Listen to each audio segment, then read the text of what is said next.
Kini, sorotan masyarakat tertuju pada polemik evaluasi program makan bergizi gratis. Ketua DPR Puan Maharani mendorong adanya perbaikan sistem di masa depan. Sejalan dengan Puan, anggota Komisi 9 DPR Ashabul Kahfi sepakat dengan adanya evaluasi sistem MBG yang sudah berjalan. Detik Sore hari ini akan mengulas sebesar apa gizi yang dibutuhkan oleh anak-anak usia sekolah. Menghadirkan ahli gizi Felix Zulhendri, Detik Sore juga akan mengulas bagaimana makanan dapat menjadi racun apabila tidak diolah dengan benar. Ikuti diskusinya dalam editorial review. Beralih ke Bali, Detik Sore akan membahas mengenai update terbaru kasus turis asal Australia yang dikabarkan harus membayar 69 juta rupiah untuk vaksin rabies. Benarkah mereka harus membayar vaksin dengan harga tersebut? Apa update terbaru dari kasus ini? Simak liputannya bersama jurnalis Citikom selengkapnya. Pada penghujung acara nanti, Detik Sore akan kedatangan musisi ibu kota Eros Cokro. Dirinya kembali dengan karya terbaru berjudul Sama-Sama Mau. Sebuah lagu pop yang melengkap manisnya fase talking stage saat dua orang saling tertarik, saling paham perasaan masing-masing, tapi belum benar-benar berani melangkah lebih jauh. Apa cerita menarik di balik lagu ini? Simak penampilan dan obrolannya hanya dalam segmen Sunset Talk. Ikuti terus berita-berita menarik Citikom dalam sehari secara langsung hanya di Detik Sore. Jangan lupa follow media sosial kita agar tidak ketinggalan update berita terbaru. Sekarang mari kita sambut host kita, Eduardo Simorangkir dan Iza Makfira. Detik Sore nggak cuma hore-hore. Pura-pura ngobrol.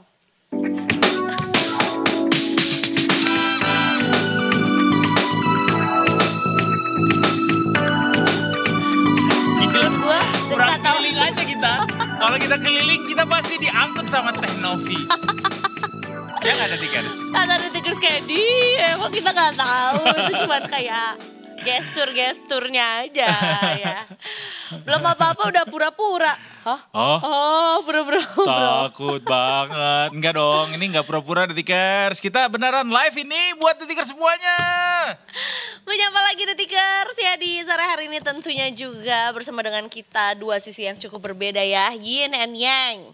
Oh iya bener. Black Black and white, like or Michael white. Jackson song. Or, oh iya, kan? black or white, bener. Not black and white. Gak apa-apa kalau black and white jadinya panda karena dikolaborasikan kan. Bisa, Yin and Yang, Panda, black and white.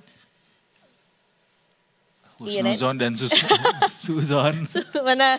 Ini yang Husnuzon nih. Husnuzon, berprasangka baik. Sayalah masternya Suzon.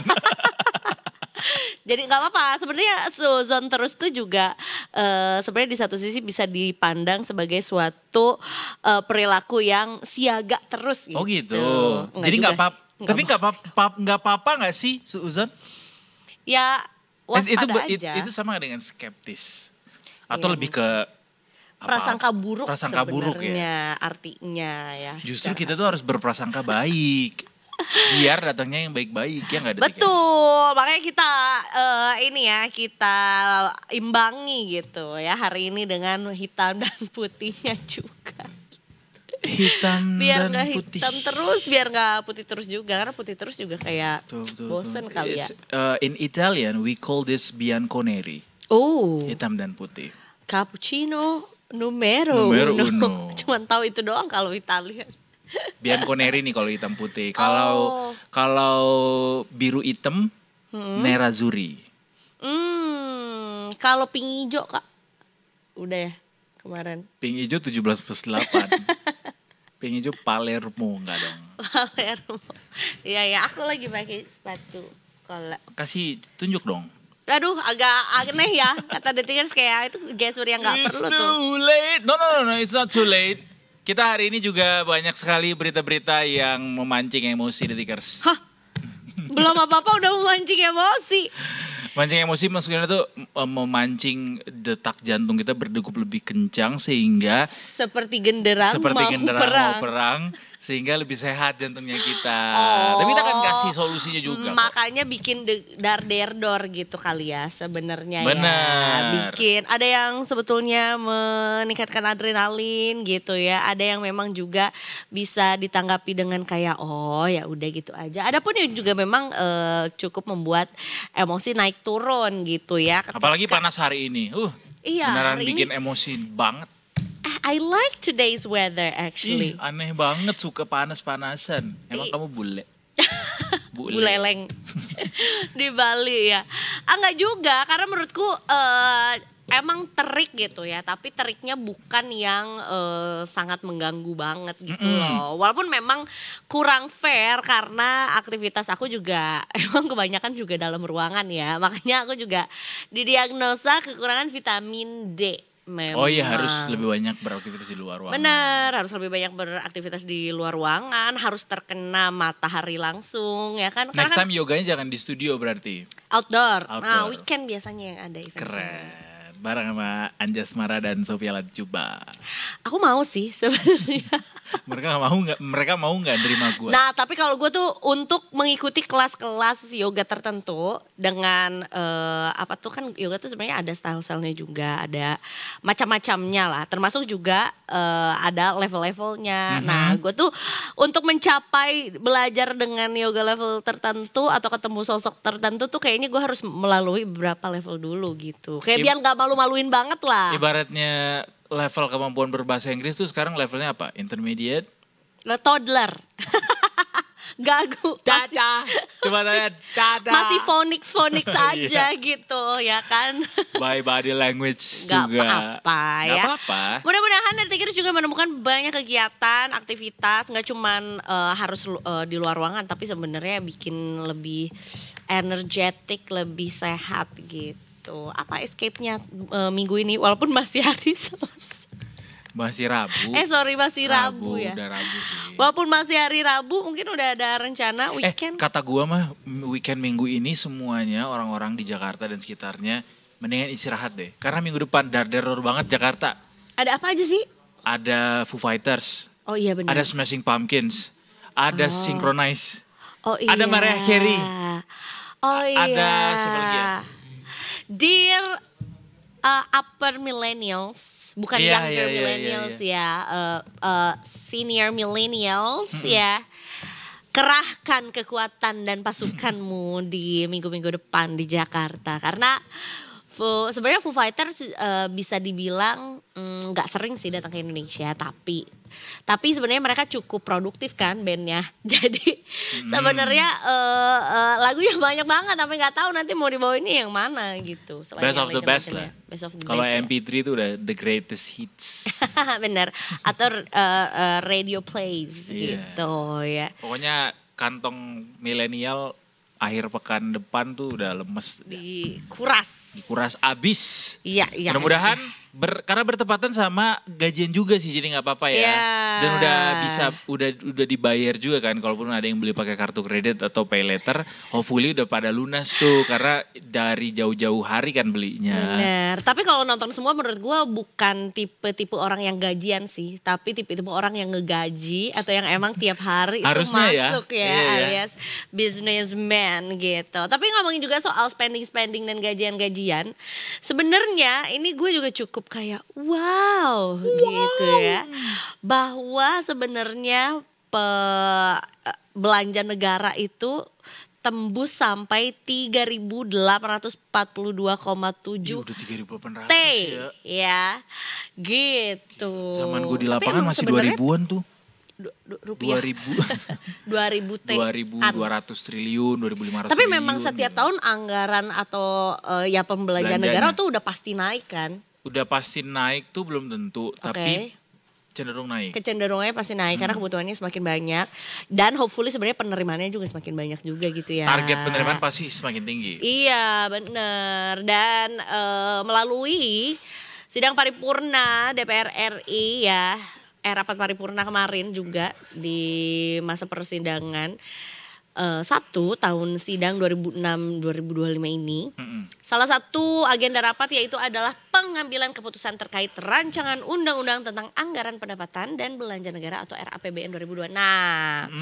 Nah, sebelum akhirnya keputusannya ini tuh diketok palu gitu ya, Ketua Banggar DPR RI Said Abdullah ini menyampaikan laporan kerja terkait dengan RAPBN 2026 yang sebelumnya udah dibahas bersama dengan Menteri Keuangan Pak Purbaya juga, dan hasilnya seluruh fraksi DPR RI menyetujui RAPBN 2026. dan termasuk juga dengan rancangan-rancangannya juga gitu. Makanya Detikers pasti udah lihat tuh ada sebuah foto ya di mana Bu Puan dan Pak Purbaya salaman sambil pegang map. Betul, itu sambil selalu. pegang itu ya, maksudnya tanda tangan persetujuan lah. True. Gitu.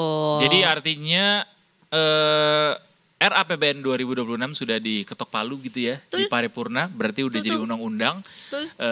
Kita bahas nanti lebih lanjut soal asumsi makro yang tercantum di sana, mulai dari pertumbuhan ekonominya, lifting minyak, kurs rupiah dan segala macam itu nanti akan kita bahas lebih lanjut. Detikers, yang pasti kita udah dapat undang-undang baru, tapi ini ada juga nih yang baru nih di New York, all the way from New York.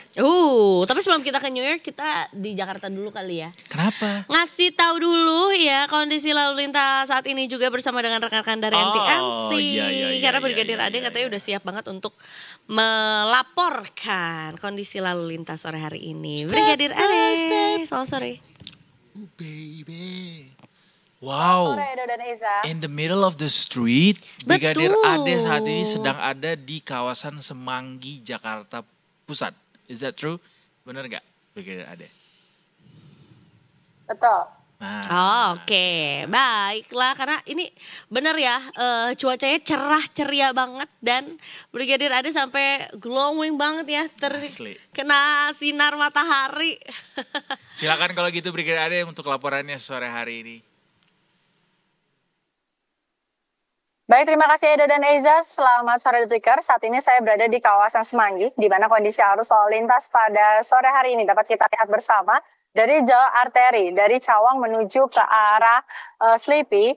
Arus lalu lintasnya terpantau sudah mulai ada peningkatan volume kendaraan yang cukup signifikan di kawasan ini dan terutama kendaraan yang akan menuju ke kawasan DPR MPR. Dan mengingat hari ini ada pun aksi unjuk rasa memperingati Hari Tani Nasional sebanyak 8.340 personel gabungan dari Polri, TNI dan pemerintah provinsi atau Pemprov DKI Jakarta dikerahkan untuk mengamankan aksi tersebut.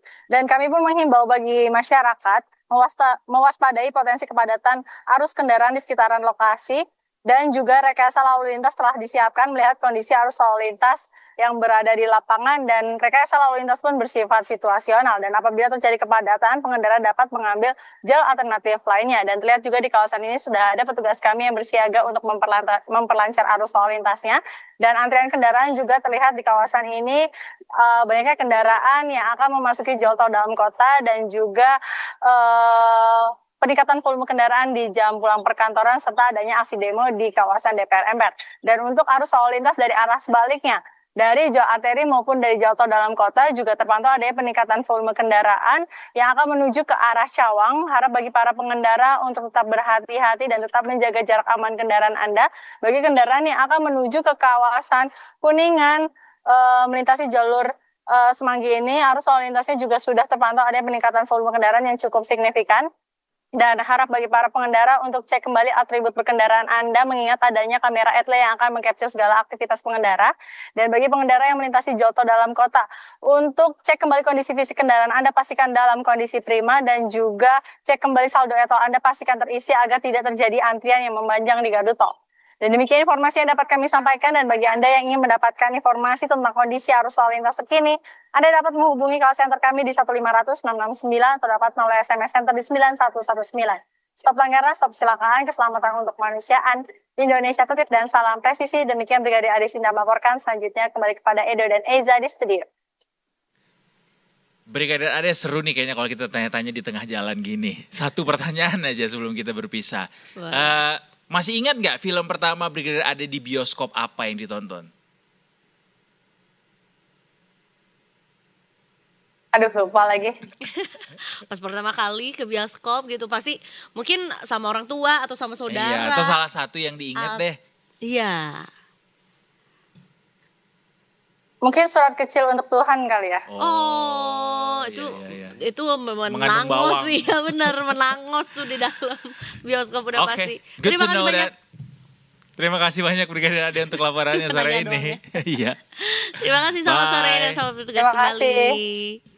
Selamat bertugas semua. Surat Kecil untuk Tuhan tuh beda kan, soundtracknya bukan surat untuk Starla kan. Bukan, Surat Kecil untuk Tuhan tuh. Kalau salah yang main itu Maudy Ayunda deh. Bukan, Maudy Ayunda tuh Rumah Tanpa Jendela. Bukan, ini tuh Jadi yang main adalah Bunga Citra Lestari, BCL. Joe Taslim, Aura Kasih, terus Ben pokoknya Joshua, Dia Teguh iya benar, Rizno, betul. dan Bukan tahu. Yang main tuh si ini. Siapa namanya? Siapa sih? Yang penyanyi juga dia. Amanda, Bukan. Sherina, Bukan. Mariah Carey. That's one. Wait a minute. Dinda Hau. Oh. Yang itu, yang gue tonton, yang gue tahu Surat Kecil untuk Tuhan. Iya. Kalau yang BCL tuh bukan. Atau itu juga namanya Surat Kecil untuk Tuhan ya? Oh itu yang remake-nya kayaknya atau the sequel. Karena yang pertama itu 2011. Oh ya benar. Ini yang gue temuin adalah 2017 juga. Nah, salah itu dia. berarti. Dinda Hau iya yang benar. gue ingat benar. Itu mengandung bawang emang filmnya. Kacau, itu menangis banget. Nangis. Satu lagi juga tapi kayaknya agak kurang relate sama Kak Edo. Karena ini sedikit cukup. Desir pasir. Tapi kamu nonton Ayat Cinta? Nonton. Oh, walaupun lintas Penuh genre banget. ya. Kamu Iya. kalau nonton ini tuh agak lintas. Ini lebih Jujur gue gak ngerti waktu itu film ini apa sih poligami bawang gitu. juga hafalan surat Delisa. Oh gue nonton, I watched the movie. Oh my god, Gue nonton. bagus banget kan? Itu tsunami kan? Soal Iya, tsunami Aceh kan? bener. Bener. Dia kehilangan Gua kakinya nonton. terus ketemu lagi kan sama papanya. Iya, gue nonton itu. Gitu, ya ampun. Tapi kayaknya gak di bioskop deh gue nontonnya. Udah di TV waktu itu. Oh banyak juga ya, jalan. Lumayan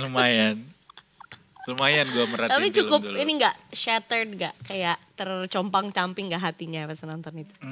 Lebih ke Surat Kecil untuk Tuhan. Oh, iya. Tapi itu sedih juga sih, Surat Kecil untuk Starla. Hafalan surat hafalan Denisa hafalan surat Denisa. Hafalan surat Delisa. There you go. Iya. Baiklah, ini kita juga nggak hari film sedunia juga. Bukan. Hari ini Hari Tani Nasional. Selamat Hari Tani untuk seluruh petani di Indonesia. Semoga petani makin sejahtera. Amin. Gak makin banyak alih fungsi lahan alias lahan tani kita makin luas. Amin. Semoga juga tentunya selain kesejahteraan untuk para petani juga kita juga bisa nih berdikari gitu dengan swasembada. Walaupun Gitu. mungkin masih tetap ada impornya karena kita nggak semuanya bisa diproduksi di Betul, Indonesia. Tapi biar ada mudah-mudahan variasi makin juga. banyak pangan kita yang bisa berdiri di atas kaki sendiri alias swasembada. Jadi petaninya makin sejahtera, pangannya juga tersedia cukup untuk seluruh bangsa Indonesia. Betul.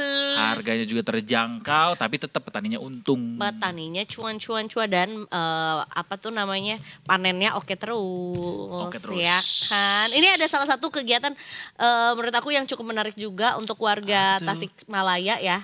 Aku kira tuh di Bandung atau di Jakarta. Pas aku lihat kayak di Jakarta tuh nggak ada supermarket ini. Adanya tuh cuma di Bandung dan beberapa kota di Jawa Barat lainnya juga. Ternyata di Tasik. Ya bukan. Ya itu ada kegiatan lomba makan ubi. Oh, ubi Cilembu. The one you post yesterday, right? Oh iya benar. Itu lucu sih. Iya, jadi gue kayak pendaftaran Itu cuma dalam 10.000. rangka Hari Tani juga. Nggak tahu tapi mungkin ada hubungannya ya karena memang itu dibawa dari petani-petaninya juga. Cari deh pokoknya yang nonton kita di Tasik ikutan aja 10.000, kalau nggak habis katanya boleh dibawa pulang. Ubinya cuan loh. Enak tahu ubi Cilembu, Iya, apalagi yang daripada ada madunya. Bener, dan menurut gue udahlah beli aja instead of nge-oven sendiri karena ovennya lama Iya banget. juga sih bener. Iya kan, 10.000 tuh cuan banget. Oke, nanti Speaking abis of Hari Tani Nasional, hari ini juga para petani juga berdemonstrasi di depan gedung DPR. ini. Yes. Membawa sejumlah tuntutan juga yang tidak kalah menarik itu kita simak tuntutannya. Bagaimana demo peringatan Hari Tani ini dirayakan. Yang pasti ada 5 titik aksi yang jadi pusat konsentrasi masa hari ini untuk elemen masyarakat yang menggelar aksi unjuk rasa di Jakarta. 5 titik ini antara lain di depan gedung MPR sampai di kawasan Monas. Nah ini kepolisian sudah berkoordinasi untuk bisa mengkoordinasikan sejumlah aksi yang dilakukan di sejumlah titik dan sudah dikerahkan juga personel sebanyak 9.341. Nah, coba kita cek ya Hari Tani pada tahun ini apa saja aspirasi dari para petani kita. Betul, ada 6 sebetulnya tuntutan atau aspirasi ya dari untuk momentum Hari Tani 2025 ini. Yang pertama, menyelesaikan konflik agraria yang dihadapi anggota SPI maupun petani Indonesia secara menyeluruh, serta menghentikan segala bentuk kekerasan dan kriminalisasi dalam proses penyelesaiannya. Harus cepet tuh. 2, mengalokasikan tanah perusahaan perkebunan dan kehutanan sebagai tanah objek reforma agraria atau TORA dan penertiban kawasan hutan PKH yang dijalankan Satgas PKH harus dijadikan bagian dari TORA juga. Kemudian yang ketiga adalah merevisi Perpres Percepatan Reforma Agraria nomor 62 tahun 2023 agar sejalan dengan agenda kedaulatan pangan dan peningkatan kesejahteraan petani serta masyarakat desa. Right. Yang keempat adalah merevisi sejumlah undang-undang yakni UU Pangan untuk mewujudkan kedaulatan pangan, UU Kehutanan untuk mendukung reforma agraria dan juga UU Koperasi untuk memperkuat koperasi petani serta mendorong pembentukan UU Masyarakat Adat. Kemudian yang kelima mencabut UU Cipta Kerja karena dinilai memperlebar ketimpangan agraria, menghambat kemandirian ekonomi dan juga meningkatkan ketergantungan pangan dari impor. Dan yang terakhir adalah membentuk Dewan Nasional Reforma Agraria dan juga Dewan Nasional Kesejahteraan Petani untuk memastikan keberlanjutan serta implementasi kebijakan reforma agraria dan kedaulatan pangan. Begitar Jrek. Hidup petani. Betul, ya. Jadi itu tadi dia sebetulnya 6 aspirasi ya yang juga disampaikan oleh para petani juga hari ini. Dan gue baru di remind kembali karena terakhir kali gue tahu kepanjangan dari petani itu adalah zaman SD. Oh, udah tahu waktu zaman SD? Kayaknya iya deh, pernah dikasih tahu deh. Atau itu tuh officialnya atau enggak? Officialnya ya, berarti ada di buku IPS. They said kan? Iya, karena gue gak ngeliat dari buku juga gitu, dari orang-orang. Apa coba? Penyangga. Tatanan. N. Negara Indonesia. I-nya belum. Oh ya salah, gak sabarannya. N baru I. Oh iya. Jadi penyangga tatanan negara Indonesia. Kenapa tatanan negara ya? Karena kalau nggak ada nasi dari petani, bisa juga sih. Wah, porak-poranda. Nggak bisa tertata ini. Nggak bisa gitu ya. Nanti kita balik lagi harus kita break dulu sejenak. Kita break, nanti akan kita bawakan satu informasi soal viralnya biaya suntik rabies yang cukup tinggi dialamatkan kepada seorang bule di Bali dan kemudian menimbulkan sejumlah polemik. Nanti kita bahas juga ya. Jadi jangan kemana-mana, masih di Detik Sore. Gak cuma hore-hore.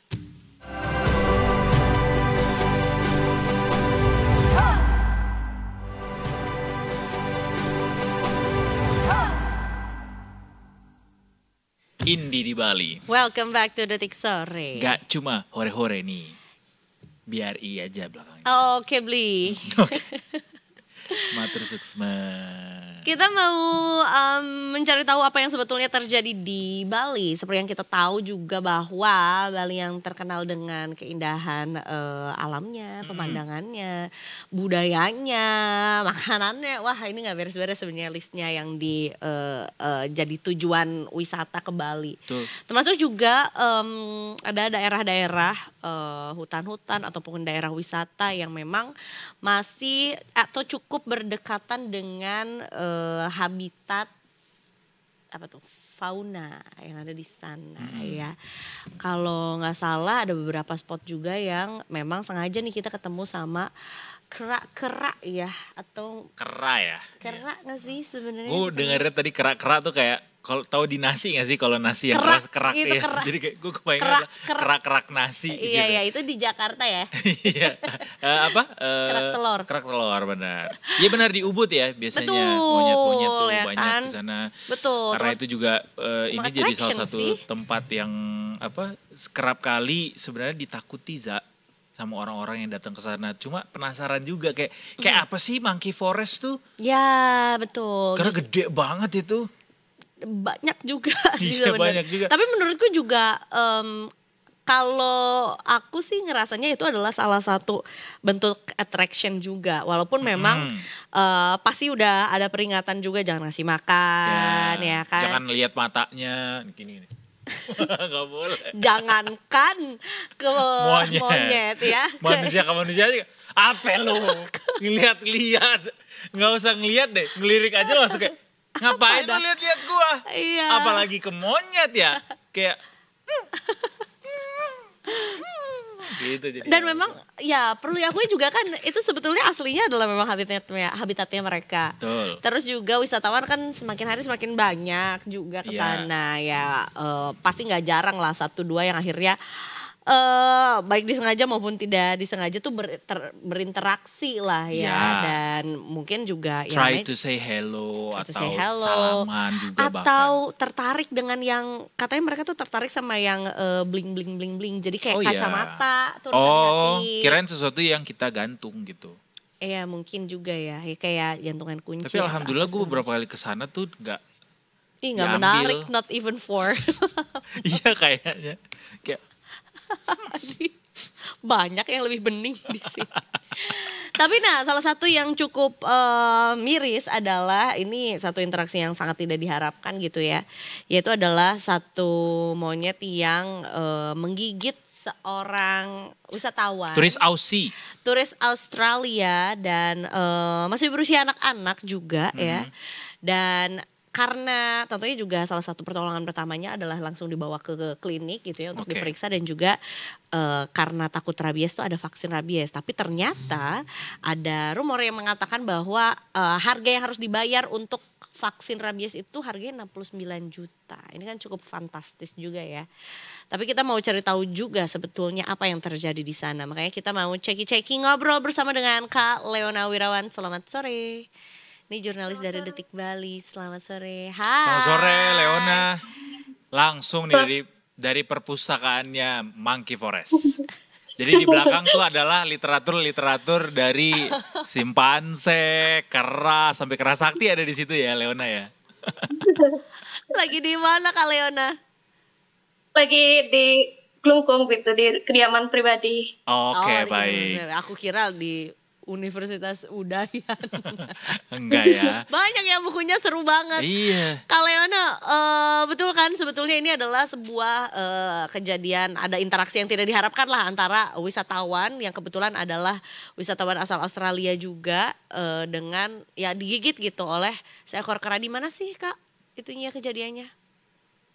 Baik, betul Mbak Isya gitu ada terjadi peristiwa wisatawan asing asal Australia yang digigit monyet begitu pada saat berlibur ke Monkey Forest Ubud tepatnya pada tanggal 10 September 2025 sekiranya pukul 1 siang di mana mereka begitu atas nama Flavia McDonald bersama suami dan juga anaknya Lorena yang berusia 12 tahun berlibur ke Bali khususnya ke Monkey Forest Ubud dalam rangka merayakan Hari Ayah begitu.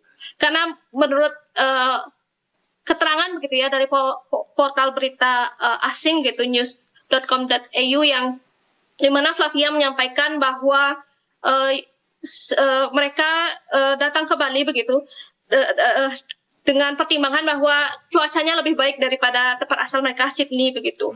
Jadi berlibur ke Bali. Kemudian pada kesempatan itu mereka berjalan-jalan begitu sekitar 40 menit di dalam objek wisata Monkey Forest Ubud dan kemudian beristirahat di area tempat duduk begitu ya bersama wisatawan asing, wisatawan pada umumnya lah wisatawan di sana.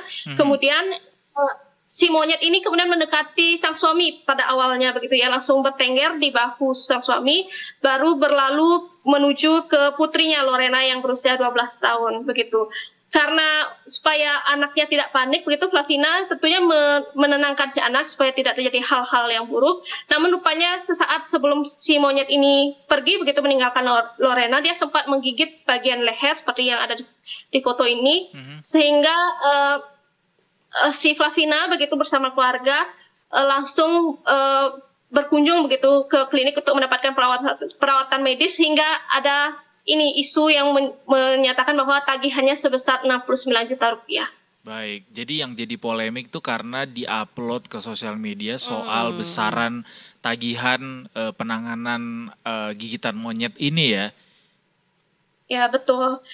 Tapi setelah dikonfirmasi begitu Mas Edo dan Mbak Isya gitu kedua belah pihak begitu ya, baik dari pengelola Monkey Forest, Ubud dan juga klinik gitu, disampaikan bahwa biaya yang disebutkan 69 juta rupiah ini dari pihak konsultan legal kliniknya begitu atas nama Putu Grace menyampaikan sebenarnya itu estimasi harga. Jadi sewaktu melakukan perawatan ada estimasi harga dari merek lain, tapi yang akhirnya ditagihkan kepada Flavia McDonald bersama keluarganya itu sebesar 48 juta rupiah, di mana rinciannya itu berupa serum anti rabies gitu ya, bukan vaksin anti rabies seperti kabar yang beredar. Jadi berupa serum dengan nama Human Rabies Immunoglobulin, di mana di situ biayanya untuk setiap vialnya itu 3,2 juta rupiah.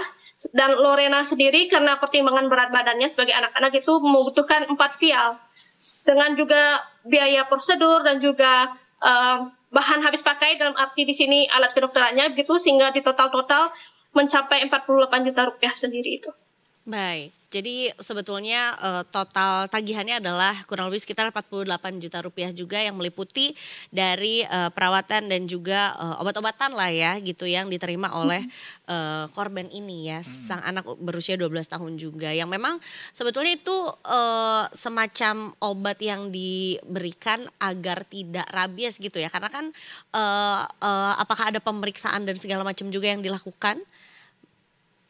Tentunya Mbak Isya. Jadi karena dengan mempertimbangkan begitu ya kondisi luka yang berdarah itu tepat pada di lehernya Lorena yang mana dekat dengan otak begitu ya, dekat dengan sistem saraf pusat, sehingga kemudian diputuskan dibandingkan memberikan vaksin, diberikan serum anti rabies ini yang HRIK tadi, itu karena sifatnya yang disebutkan sebagai imunitas pasif, jadi lebih cepat bekerja, kemudian dia bisa mematikan virusnya dalam hitungan jam seperti itu. Jadi itu yang menjadi pertimbangan kenapa diberikan vaksin anti rabies HRIK ini dengan tagihan secara total itu 48 juta rupiah. Baik. Artinya tidak ada penanganan seperti operasi begitu dari pengobatan ini, cuma menggunakan si serum tadi ya? Biaya termahalnya dari si serum tadi. Apakah ada pengobatan lain gitu sehingga mengakibatkan biayanya jadi sebesar itu juga? Maksudnya kita sebagai awam juga mendengar kata 49 juta rupiah sebenarnya juga cukup fantastis juga besar. Atau memang ya, harganya segitu mahalnya, Leona? Oh baik, sebenarnya tentunya ada prosedur gitu ya selain vaksin itu seperti pemeriksaan medisnya dan juga pemberian obat-obatan begitu. Tapi dari pengakuan dari Putu Grace gitu ya sebagai pihak kliniknya itu memang tidak ada gejala-gejala rabies yang ditunjukkan dari pasien Lorena sendiri, sehingga pada tepat 10 September itu setelah diperiksakan juga langsung pulang begitu ya. Kemudian juga ketika dipantau dari jarak jauh begitu dari pihak kliniknya terhadap Lorena ini melalui ibunya Flavia juga menjelaskan kondisinya sudah membaik, tidak ada gejala lain apapun. Walaupun sempat juga ditanyakan begitu kepada pihak klinik apakah dibutuhkan kiranya Lorena ini obat-obatan antibiotik begitu, namun karena tidak ada hal yang emergensi begitu, urgensi untuk memberikan antibiotik, jadinya setelah itu pun sudah pulih dan pulang ke Australia begitu. Baik. Kemudian tanggapan mengenai pengelola dari Monkey Forest sendiri mengenai kejadian seperti ini, apakah ada yang disampaikan juga? Baik, kalau dari pihak Monkey Forest sendiri pengelolanya itu sempat kami konfirmasi begitu, general manajernya atas nama Anak Agung Bagus Baskara begitu menyampaikan bahwa pihaknya sendiri sebenarnya seperti biasa sudah menyiapkan staf terlatih begitu ya di sejumlah titik, dan kemudian ketika saat kejadian sempat juga Flavia dan keluarga ini memeriksakan gitu kondisi anaknya Lorena itu di klinik First Aid Monkey Forest, namun karena mereka mencari vaksin dan berinisiatif gitu ya ke klinik mandiri, jadinya ya mereka akhirnya keluar dari Monkey Forest dan mencari klinik terdekat begitu. Oh baik, jadi memang sebetulnya sudah sempat dulu ya ditangani sementara gitu ya di area First Aid juga dari Monkey Forest juga. Oke. Kalau boleh tahu Leona, saat kejadian berlangsung apa perilaku atau body language atau yang dilakukan sama korban sendiri itu Lorena sehingga akhirnya monyet ini menggigit dia? Ada nggak? Sehingga ini bisa jadi pelajaran juga buat turis-turis lainnya ketika akan berkunjung ke Monkey Forest, nggak boleh melakukan tindakan tersebut. kalau dari penuturannya Flavina sendiri ya selaku ibunda dari Lorena tidak, dia menyebutkan tidak ada hal-hal mencolok begitu dari pihak dia maupun keluarganya begitu, sekeluarga itu yang bisa mendorong agresifnya satwa liar ini, monyet ini, karena mereka sendiri juga tidak menggunakan tas yang terbuka, tidak menggunakan topi, tidak menggunakan kacamata. Jadi untuk hal tersebut pun belum diketahui apa yang memicu agresi dari satwa liar ini. Meski tetap harus dicatat juga ya, monyet-monyet di sana adalah monyet liar sehingga apapun bisa saja terjadi. Betul, betul. Termasuk juga penyelesaian dari kasus ini seperti apa? Untuk saat ini belum ada kelanjutan lebih lanjut seperti apa gitu, karena dari pihak Flavia sendiri sudah berpulang ke Australia dan juga saya konfirmasi begitu dari pihak pengelola Monkey Forest, mereka pun tidak menerima gugatan hukum begitu ya dari pihak Flavia. Jadi dengan ini bisa dikatakan kasusnya tidak berlanjut gitu ke ranah hukum seperti Bagaimana itu. Dengan yang klinik, Leona? Kalau yang kliniknya karena setelah sesuai pemantauan begitu, pemantauan medis pas hari 10 September itu 2025 dan juga hari-hari berikutnya begitu, karena dilihat bahwa ini tidak menimbulkan gejala-gejala rabies dan tidak dibutuhkan begitu obat-obatan tambahan seperti tadi antibiotik pun tidak, sehingga dia dinyatakan pulih dan bisa pulang ke kediamannya di Australia. Artinya tidak ada tuntutan begitu ya dari klinik karena melihat lumayan juga perbedaan dari yang diposting disampaikan 69 juta dengan biaya sebenarnya 49 juta gitu. Apakah ada tuntutan balik dari rumah sakit atau gimana? Udah damai saja begitu? Saat ini tidak ada tuntutan dari pihak kliniknya Mas Edo, tapi mereka melakukan klarifikasi begitu melalui sejumlah media termasuk Detik Bali juga menyampaikan klarifikasi melalui artikel kami. Baik. Nah terkait juga dengan ini ya tentunya juga rasa takut yang timbul gitu ya setelah adanya kejadian ini juga akhirnya jadi bertanya apakah sebetulnya di Bali sempat ditemukan kasus rabies kah, terutama juga dari gigitan monyet gitu sebelumnya? Tentunya kalau di Bali sejumlah kasus ada ya tentang rabies, termasuk yang terakhir itu di gunung itu pendaki yang di Batu Karu. Jadi untuk penanganan sendiri saat ini di Bali memang program pemerintah sudah gencar begitu menyediakan vaksin gratis, di mana seperti di Kabupaten Gianyar misalnya itu dari Dinas Pertanian Kabupaten Gianyar membuka gitu, menjemput bola gitu ke Banjar-Banjar untuk menemui masyarakat, memberikan vaksinasi anti rabies secara gratis, dan juga vaksin ini bisa ditemui juga di puskesmas dan klinik dokter hewan terdekat.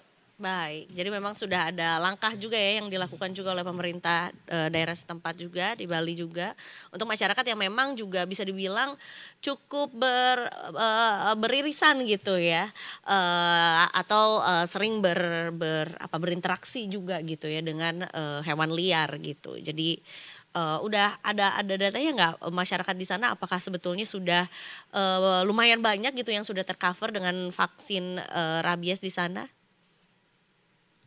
Baik, untuk saat ini mungkin kesulitannya tersendiri begitu ya di lapangan adalah sosialisasi untuk masyarakat mengetahui jadwal-jadwal untuk vaksinasi sendiri gitu, sosialisasinya. Tapi kalau untuk sosialisasi program pemerintah itu sejauh ini sih sudah berjalan di sejumlah kecamatan di Kabupaten Gianyar khususnya yang saya himpun. Kemudian juga dari segi harga pun cukup aksesibel gitu ya bagi masyarakat karena bisa mulai dari harga Rp80.000. Mbak Aisyah dan juga Mbak Edo, masyarakat sudah bisa melakukan vaksin anti rabies tersebut.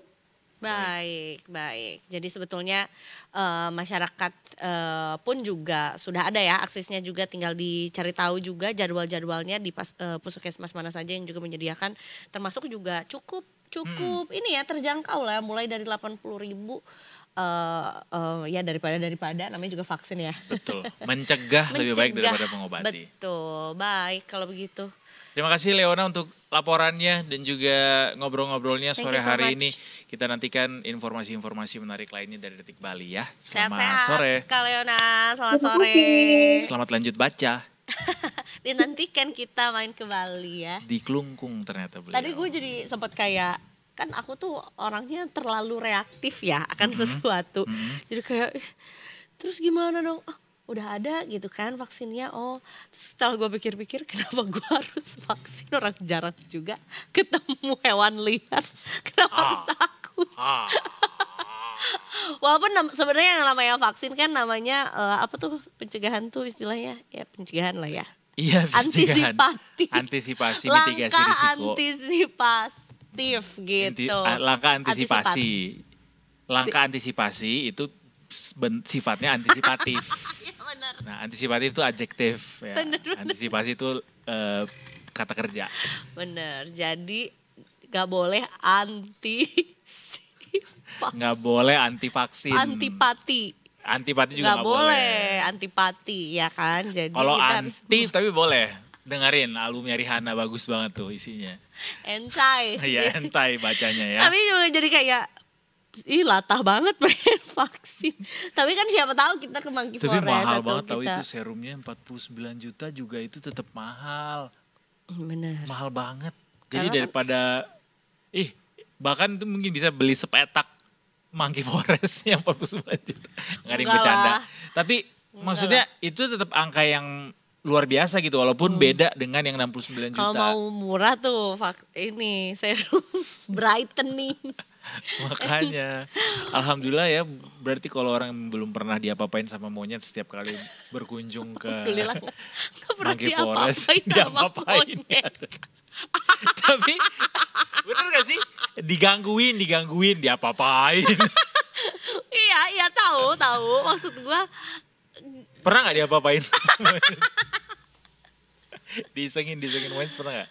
Kayak pernah deh. Gak harus di Monkey Forest deh, di tempat lain juga. Kayaknya pernah deh. Ada interaksi secara langsung gitu yang kayak ini loh tangan primata tuh. Diambil kopinya. Nggak tahu, kayaknya pernah pegang tangannya aja gitu. Itu mah gak diapa-apain. Gue yang apa-apain. Lo pakai konsen gak megang tangan dia dan ngelihat this is my moyang Charles Darwin. Primata tuh gini. Ini tuh primata tuh gini. Hitam ya tangannya tuh kayak primata gitu. Yang mana dulu primatanya Kera. Oh kera, kayak tadi dong. Iya berarti. Kayak areng tapi kayak moist gitu tangannya, gak kasar gitu. Iya, lucu. Jadi pengen ke Ubud. Break deh daripada kita ngomongin flora dan fauna terus ya. Ini kan kita ngomongin gizi. Wah, bener-bener. Ini lagi cocok banyak. banget nih untuk gua yang kayaknya makannya banyak tapi nggak ada gizinya. Gue yakin banget makan gue sebenarnya secara kalori mencukupi atau secara melebihi. Nutrisi memenuhi unsur-unsur yang dibutuhkan untuk tumbuh gitu ya. Bukan, secara secara porsi, volume. Oh, ya. Obviously, I can see it. Kan? Tapi secara nutrisi emang gak ada nutrisinya, jadi cuma sampah. Nah, untuk lebih tahu jelasnya itu beneran ada nutrisi apa enggak, termasuk juga soal bagaimana program makan bergizi gratis yang beberapa waktu terakhir menimbulkan polemik gara-gara banyak kasus keracunan. Itu juga kita pengen tahu sebenarnya kenapa sih kok bisa sampai keracunan, di mana bottleneck-nya, dan apa yang bisa kita evaluasi dari kasus ini sehingga bisa jadi lebih baik gitu ya. Betul. Kita akan ngobrol-ngobrol bareng sama seorang ahli gizi yang tentunya juga sudah bersiap-siap deh. Tapi nggak tahu kapan, tapi yang pasti hari ini di program episode ini. Tapi we never know kapan karena namanya juga Detik Sore ya kan. Kita break dulu sejenak ya. Nanti habis ini kita kembali lagi tentunya masih di Detik Sore. Gak cuma hore-hore.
Nah, Nggak briefing gini nih, briefingnya 1 detik sebelum on air. welcome back to Detik Sore. Ya cuma ore-ore detikers. Takutnya salah satu ciri-ciri orang kena rabies tuh ketawa-ketawa sendiri. Itu ciri-ciri yang lain sih yang gak usah disebutin ciri-cirinya apa. But anyway, 16.07 Ada anyway. sudah ditutup market kita hari ini dan seperti biasa sekali sepekan kita akan kedatangan maestro Weh, pernumberan dunia. penumerisasian angka percuan-cuan-cuan. Udah nungguin nih disebutin namanya beliau. Ada Mas Langsung Revo aja. dari Mega Mega Capital Sekuritas. Mega Capital Security. Halo. Ya, selamat sore. Sore.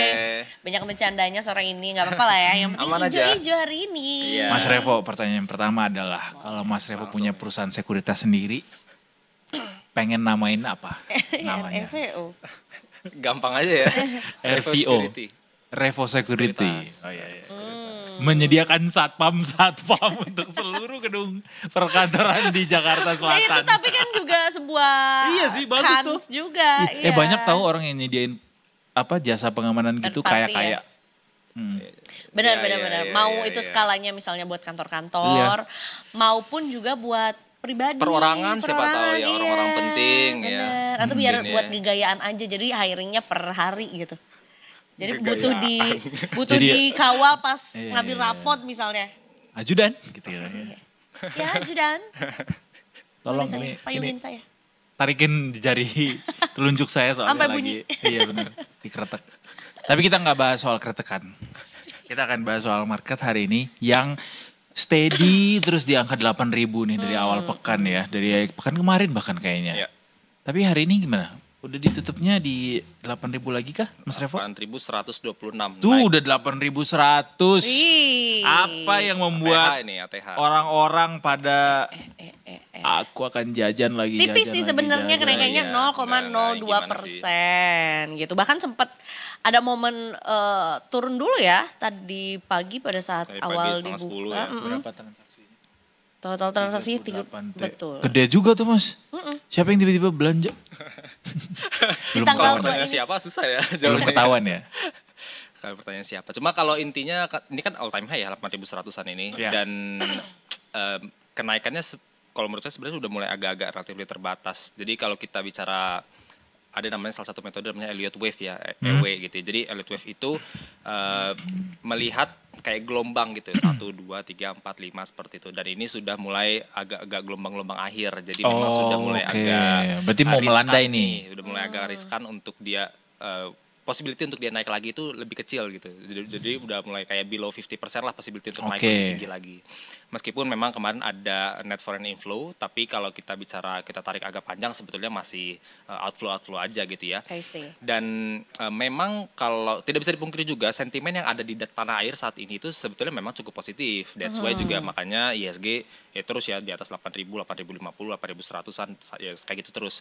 Tapi ya kembali tadi saya sampaikan secara teknikal itu sudah mulai agak-agak jenuh nih, udah mulai agak-agak di atas gitu ya. Kita bicara di momentum indikatornya stokastik juga sudah mulai agak-agak di atas gitu ya. Jadi udah mulai agak-agak jenuh lah gitu. That's why memang kita perhatikan ada possibility untuk dalam waktu dekat ini kelihatannya udah mulai agak-agak melandai kayak gitu ya. Mungkin nggak langsung drop yang dalam gitu ya. Nah, ini kan udah 8.100. Apakah ada kemungkinan dia bisa balik lagi ke bawah 8.000? Atau ini udah level psikologis yang mantep di 8.000 nih? Ya pasti ya. Cuma kalau 8.100-an ke 8.000 jaraknya nggak jauh juga ya. Cuma 120, 110 kayak gitu. Betul Jadi sih. sebetulnya possibility masih ada. Meskipun kelihatannya kalau sampai akhir pekan kayaknya harusnya nggak di bawah 8.000 juga. Tapi I think depreciation tuh kelihatannya harusnya ada terjadi ya dalamnya. Mungkin Kamis atau Jumat ini seperti itu. Karena ya itu tadi marketnya Udah udah mulai cukup jenuh jenuh ya. ya, naik terus juga dari kemarin biar tetap roller coaster gitu ya Mas ya. Ditambah juga sebenarnya dari sisi kan kalau kita bicara indeks sektoral itu IDX Financial itu sekitar 20-an% yang menopang dari IHSG itu sendiri, IDX Financial. Dan kita perhatikan saham-saham bank kita juga cenderung masih di bawah ya, belum ada pergerakan cukup signifikan. Kadang dia naik satu hari habis itu Turun dia lagi. membentuk base lagi atau turun lagi kayak gitu. Jadi belum ada sentimen yang benar-benar fundamental sustain, gitu ya. Yang sustain tuh belum ada. Jadi kayak baru one hit kayak gitu. Jadi belum yang benar-benar sustain. That's why karena tadi porsinya ADX Financial tuh cukup besar, lebih dari 20% terhadap ISG. That's why kayaknya ISG juga masih so-so ya 8.050 ya kayak gitu-gitu lah, belum ada yang bisa naik lebih tinggi lagi. Biasanya jenis-jenis sentimen yang cukup bisa membuat kenaikannya cukup besar atau sustain tuh kayak apa sih sebetulnya? Simply makro-mikro. Makronya kita bicara di Indonesia memang agak cukup positif. Ya, saya sampaikan kita bicara soal tadi contoh GDP growth deh. Kita bicara GDP growth kan 5,1 katanya. Kan gitu ya. Dan ya udahlah kita pakai data yang ada kan. Kita mau gimana kan. Data yang ada dari BPS 5,1 which is ya oke lah gitu ya. Dia above dari 5%. Satu itu. Kedua kita bicara angka-angka kayak pengangguran mungkin sudah nggak sebesar yang tahun kemarin lagi. Kita mungkin udah mulai agak jarang-jarang lagi mendengar dalam mungkin 1-2 bulan terakhir ini kelihatannya mungkin udah nggak yang sebesar mungkin ketika beberapa bulan yang lalu. Apa yang berita PHK? Berita PHK kayak gitu mungkin nggak sebesar itu lagi. Udah mulai agak-agak redup gitu ya. Di media sosial kayaknya nggak viral-viral gitu lagi. Kemudian juga inflasi relatif terjaga 2%-an. Jadi data-data makronya cukup positif. Nah paling di mikronya ini, yang memang di bawah itu masih belum kelihatan purchasing power-nya benar-benar bisa cukup bagus gitu ya. Indeks keyakinan konsumen kayak gitu-gitu, data-data retail dan sebagainya juga kelihatannya belum cukup positif lah gitu ya. That's why makronya positif, lumayan, tapi mikronya ini masih terseret-seret nih, masih agak-agak terseret di bawah. Jadi kelihatannya itu yang membuat kelihatannya masih belum cukup sustain. Paling kalau yang aku perhatiin, salah satu yang bisa menjadi indikator apakah memang ini bisa sustain atau enggak, makronya tadi udah checklist, sudah cukup oke. Nah mikronya itu salah satunya adalah dengan kita lihat job creation.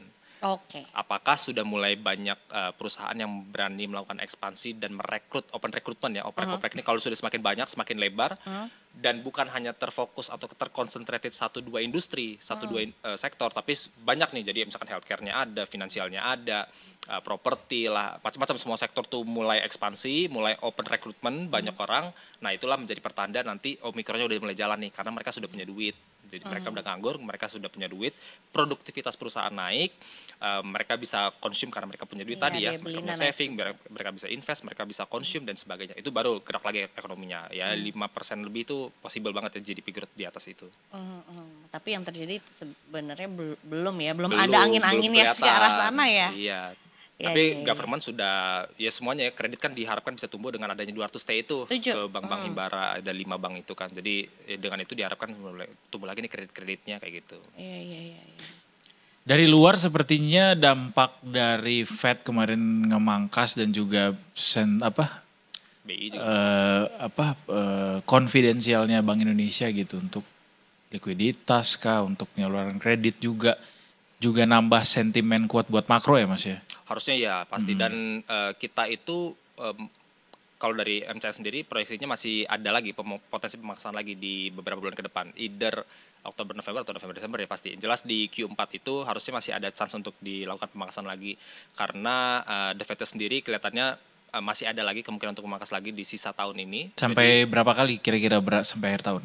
Mungkin dua kali 25 mungkin ya. Jadi about 50. 5 lagi. Berarti 50 bips, iya, 2 kali 25, 50 bips. Dan kalau BI kelihatannya ya mungkin round-round gak jauh beda ya, 1-2 kali.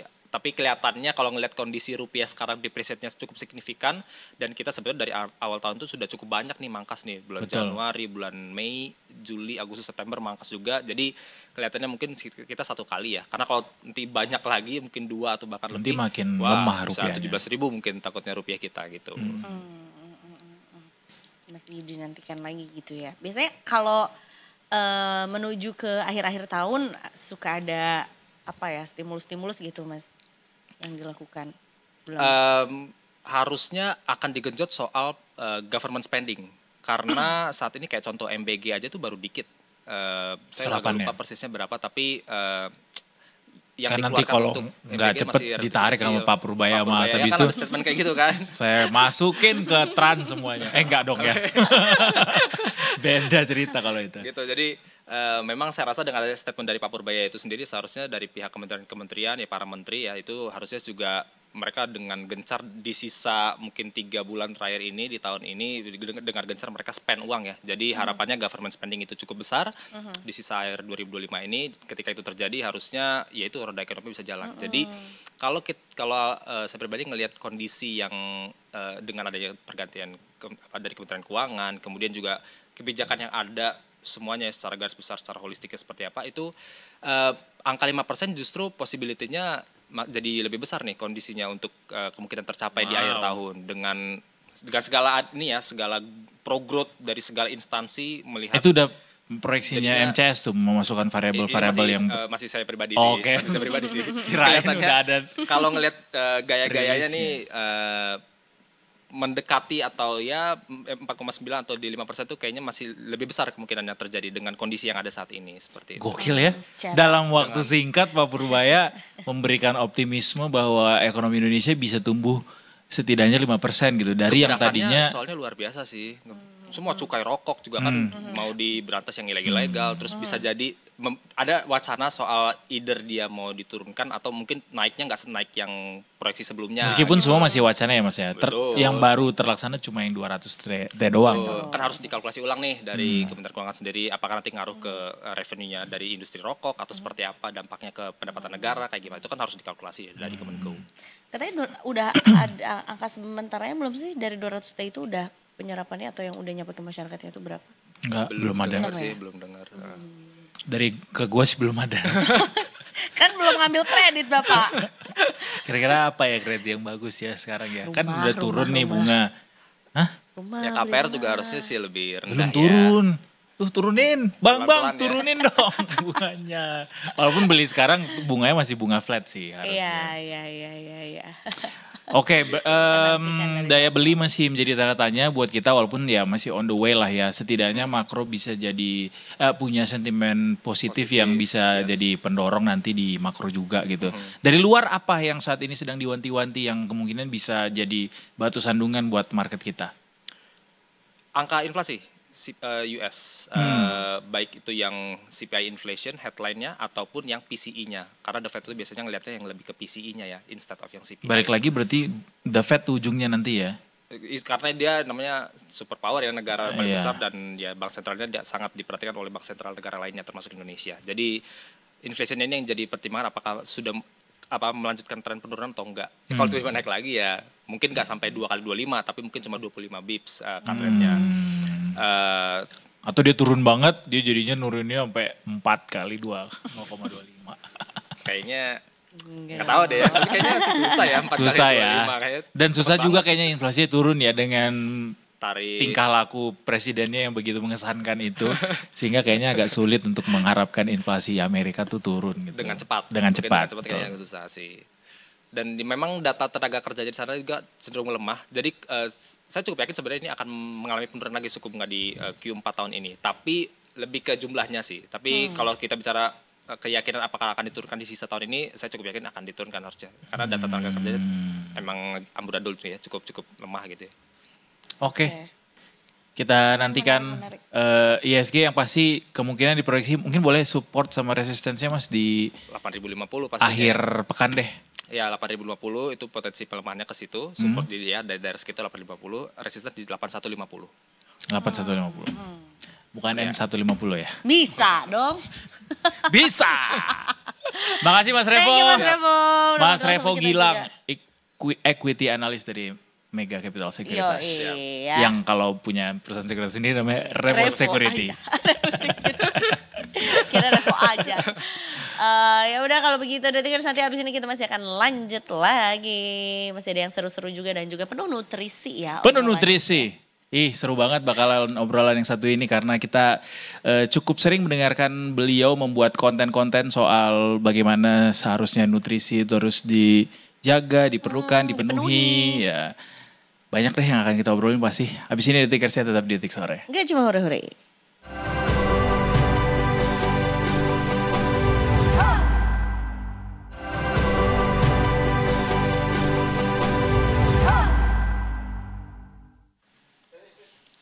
Kembali kembali lagi di Detik Sore. Gak cuma ore-ore. Sudah siap dengan obrolan yang penuh nutrisi dan bakteri baik. Iya benar sih, benar karena kita ngomongin soal keracunan, jadi ada bakterinya juga tuh di situ bisa aja. Tapi ya mudah-mudahan ini bisa jadi sesuatu yang baik juga buat kita habis ini. Jadi Nutikers juga nih ya, mungkin ini jangan sampai kita jadi konsultasi gratis ya untuk kebutuhan gizi kita. Mau banget. Nanti kalau misalnya beliau bisa datang langsung ke sini, kita minta konsultasi gratis deh ya. Takut keluar tagihan invoice kayaknya. Iya betul, ya. Tiba-tiba 49 juta. Wow. Itu yang tadi beda ya. Tapi kali ini ngomongin soal makan bergizi, nutrisi yang tentunya juga sebetulnya udah jadi kebutuhan lah ya dari masyarakat Indonesia juga, terutama yang sekarang lagi disoroti adalah untuk adik-adik sekolah, adik-adik pelajar gitu ya, yang memang juga menjadi satu sasaran atau target dari makan bergizi gratis. Right. Seperti yang kita ketahui yang terjadi di lapangan. Justru ada beberapa case yang ditemui justru malah terjadi keracunan makanan gitu ya. Nah kita mau mendalami seperti apa gitu ya sebetulnya makan bergizi gratis yang yang bisa memberikan manfaat yang luar biasa tuh yang kayak gimana gitu ya. Betul. Habis ini kita akan langsung aja sekarang kita ngobrol bersama dengan ahli gizi andalan kita juga, ada Pak Felix Zulhendri. Selamat sore Pak Felix. Selamat sore Kak. Dan Selamat Mas, apa kabar? Sore Pak Felix, terima kasih banyak sudah mau memenuhi undangan kita buat ngobrol di sini.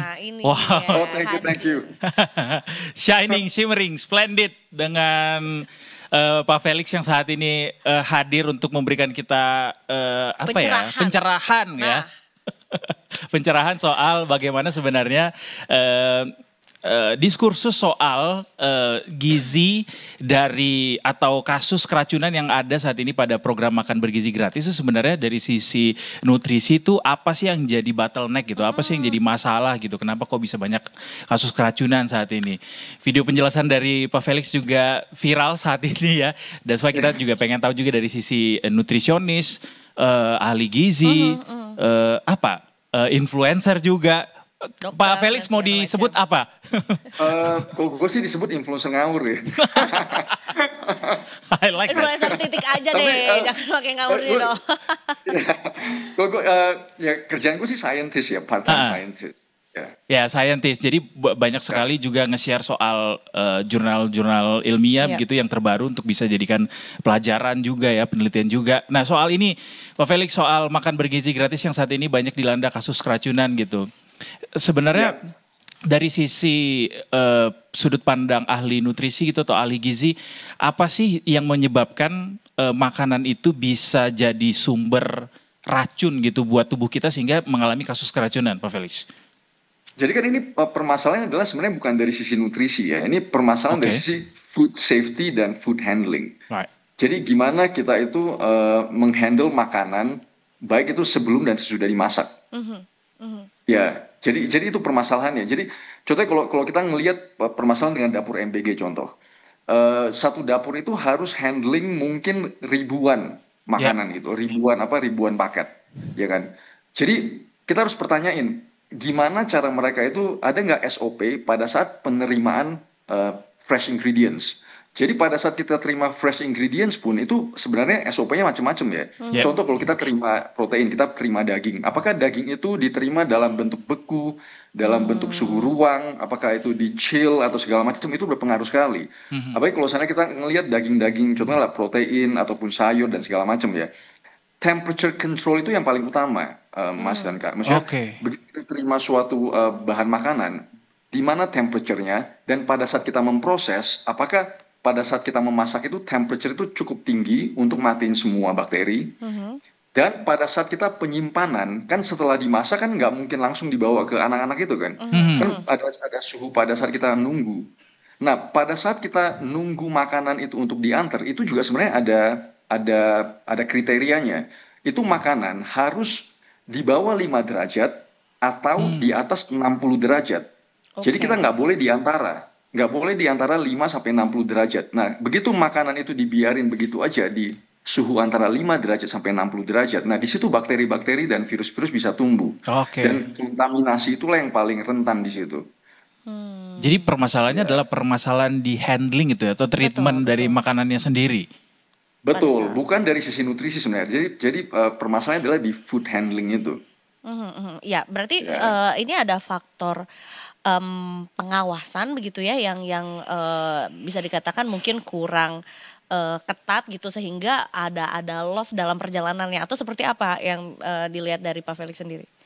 Kalau saya ngelihat sih mungkin dari sisi kurang pengalaman mungkin ya. Mungkin ada beberapa dapur itu yang SOP-nya belum ketat, dan mungkin dari sisi pengalaman itu, karena kalau saya udah pernah ngerjain bisnis F&B, mungkin Mas dan kakak juga tahu lah, mungkin familiar dengan F&B ya. Begitu kita terima barang dari supplier, itu harus langsung dimasukin ke dalam kulkas kalau yang daging-daging, atau yang sayur-sayur itu harus ditaruh di mana, atau kita harus langsung proses kan. Kita bersihin dan kita proses, baru kita simpen. Jadi temperature control itu yang paling critical di situ. Jangan sampai makanan-makanan itu dibiarin di antara suhu 5 sampai 60 derajat. Nah, itulah. Jadi kalau kita perhatiin dari sisi dapur MBG itu, kita ngelihat aja satu dapur MBG harus mungkin handling berapa ribu paket, dan mungkin jarak antara dari dapur itu ke sekolah itu kan lumayan jauh juga mungkin ya. Betul. Jadi kita nggak tahu kan dalam perjalanan itu temperature abuse itu gimana, temperatur kontrolnya dan segala macam. Belum nyampe sekolah kan harus dibiarin. Belum lagi kalau bicara soal daerahnya, itu beda lagi tuh case by case-nya ya. Bagaimana dia bisa dari hulu ke hilirnya, gimana distribusinya juga bisa jadi salah satu bottleneck juga. Jadi sebenarnya standar keamanan pangannya yang jadi masalah gitu ya. Betul, jadi kasus-kasus keracunan ini bukan permasalahan gizi, tapi permasalahan food safety. Right.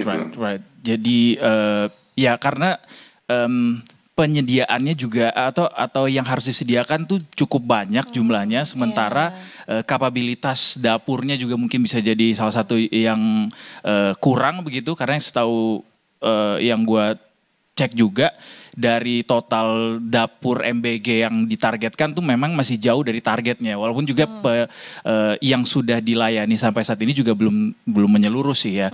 Cuma ya memang itu berarti ada soal apa ya? Ya pengalaman dan kapabilitas pada akhirnya ya. Atau mungkin juga standarisasi yang memang harus ditinjau ulang gitu, Pak. Iya, ada SOP yang sebenarnya harus di training sih. Jadi setiap dapur MBG itu harus di training khusus gimana cara food safety dan food handling yang benar, terutama dari sisi temperatur kan, karena temperature control itu yang paling penting. Suhu, kapan makanan itu disimpan, suhunya berapa, dan pada saat dimasak, dan pada saat pengantaran dan segala macam itu, karena temperature itulah yang paling penting dalam food safety. Kalau boleh memberikan saran soal food safety yang benar tuh seperti apa yang bisa dipelajari dari kasus ini? Jadi yang pertama kalau saya ngelihat ya, mungkin nomor satu adalah orang yang nerima barang dari supplier. Jadi begitu orang nerima barang dari supplier, mereka harus ngecek apakah itu fresh, terutama dari sisi protein ya, terutama dari sisi daging, kalau ada ikan dan segala macam. Jadi kita ngecek ini udah basi atau belum nih. Kita ngelihat bentukan dan segala macam kan. Itu nomor satu. Terus begitu dapat, apakah harus dicuci dulu, apakah harus diproses langsung dan segala macam. Kalau enggak, apa SOP-nya? Apakah harus disimpan dalam kulkas? Begitu kita simpan dalam kulkas, berapa temperaturnya? Apakah di dalam chiller atau di dalam frozen? Ya kan, begitu selesai, begitu kita proses, kita ngecek juga pada saat kita masak, itu temperature harus sampai mana? Harus ada temperature measure, ada termometer di situ, dimasak sampai berapa derajat dan berapa lama. Setelah selesai itu, pada saat dibiarin pun sebenarnya ada tekniknya, maksudnya ada SOP-nya. Suhu dari setelah masak sampai dia suhu ruang, itu juga harus cepat. Kita nggak boleh contoh biarin dari 100 derajat pada saat nyimpen ke 30 derajat, itu nggak boleh lama itu nggak boleh 7-8 jam, itu mungkin dalam waktu 4 jam dia harus turun, supaya bakteri itu nggak tumbuh kan. Dan pada saat kirim ke sekolah, handlingnya gimana dan segala macam. Jadi ini sebenarnya it's a complicated system ya.